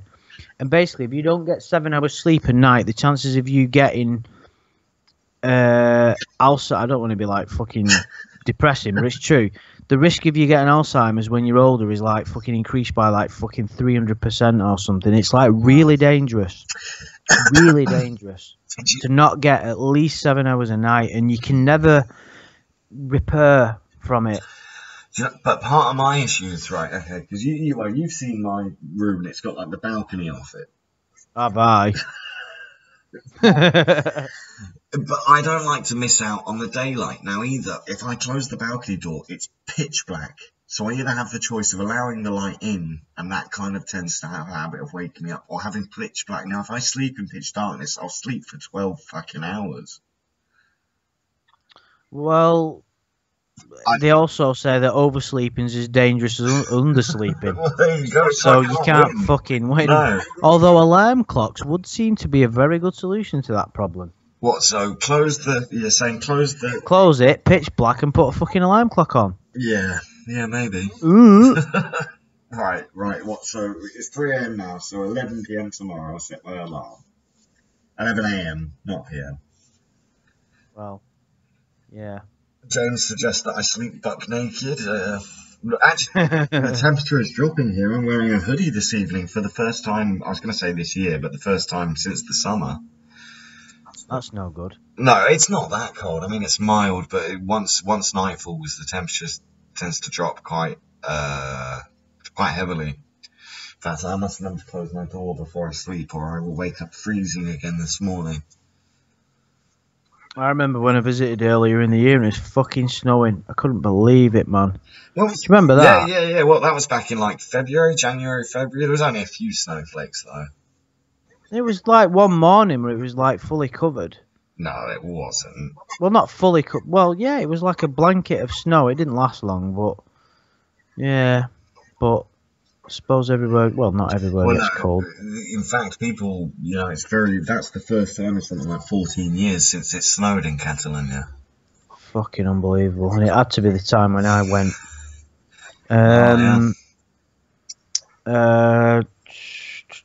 Yeah, so there you fucking have it. Yeah, well, I think we should wrap things up. I hope you guys enjoyed it. We've discussed some different subjects tonight, but it's been good. I know we've kind of veered back towards TCAP territory towards the end. We can't not do, can we? I mean, we got Clobbering Time and Eisenberg, White and Bunky in the chat. Yeah, it's just sometimes I think if people are listening who are and Deathcat who aren't aware of To Catch a Predator, and then we talk about someone like Jake Paul and you start comparing him to Lorne Armstrong, and people are like, who the fuck is Lorne Armstrong? Why has he been talked about in the same breath as Jake Paul? And as always, that's the usual bullshit. So yeah, I think most people here are aware of who Lorne is. But yeah, guys, do check out that documentary if you want to fall down a little rabbit hole and have something interesting to watch. And we'll be back. It soon. Is good. And we'll be back soon hopefully we're going to do a few more streams like this, maybe more on sort of what's happening in the world, not like politics and boring shit and foreign affairs, but if there's... Oh, and can we plug our... Hopefully we can get hold of Chris bad movies review. Oh yeah, absolutely, guys. Do make sure you subscribe and hit the notification button. We've started a series now. We started it a couple of weeks ago, and I've had my friend visiting, so we've been a bit delayed. It is now hopefully going to be a weekly thing, but perhaps we'll have the odd week we can't do it. But yeah, we are doing a series, The Search for the Next Room, where we watch and then talk about and review bad movies with our resident movie expert Chris of Two-Side Review, which is the last one. I think went very well. We had a good time, and we're going to be watching a gay movie for the next one, so that's something to get excited. And that was Adam's request, by the way, everybody. So he said it. No. So the proof is in the pudding. No, someone suggested it on the last stream we did. And then I looked at... He's got a fucking cover story for everything, hasn't he? Someone suggested it. It wasn't me. I just thought it would be, to get ourselves outside of our comfort zones. It would be good to get out of our comfort zones and watch something a bit different. Filmed in Andy's last visit, I bet. Yeah. Well, yeah. Let's read the movie description. A Mancunian meets a young boy in Spain. We came up with our own. What was that video? What was the film we were going to make? What was it? Big Man in Little China. Big Man in Little China. The thing is, to Chris Chan fans as well, that title is very suggestive.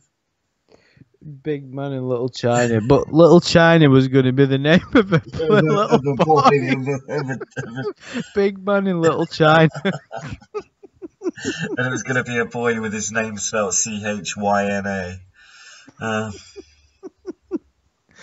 Oh dear, oh dear. Oh gosh, but yeah, we came up with an actor to play, but we can't go into that. Yeah, Andy chose who he wanted to play his counterpart. Me? Yeah, you're playing the big man, aren't you?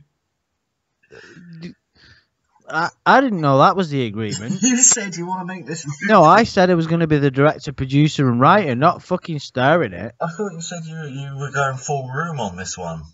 Oh right, well. You're going to be the Tommy Wiseau of gay pedo. The Tommy Wiseau of gay pop.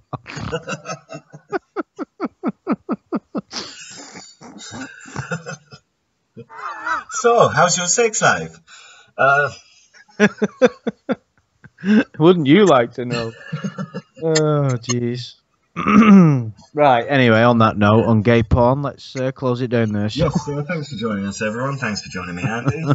Yeah, we'll be back again soon. Guys, if you want to pop back and meet anything you come across, drama, that sort of thing, as I mentioned, I'm also looking for sort of scammy YouTubers, if you're aware of any. Do stick some stuff in the comments. We do check the comments, and we'll, I say it like we're big YouTubers. We do check the comments. Don't think there's too many that we don't, all 7 that we get. So if you have any suggestions for what you would like us to talk about in the future, then do slap a comment in there, and do remember to slap that like button. So thanks for joining us, everyone. We'll see you soon. Bye. See you later, guys. Bye.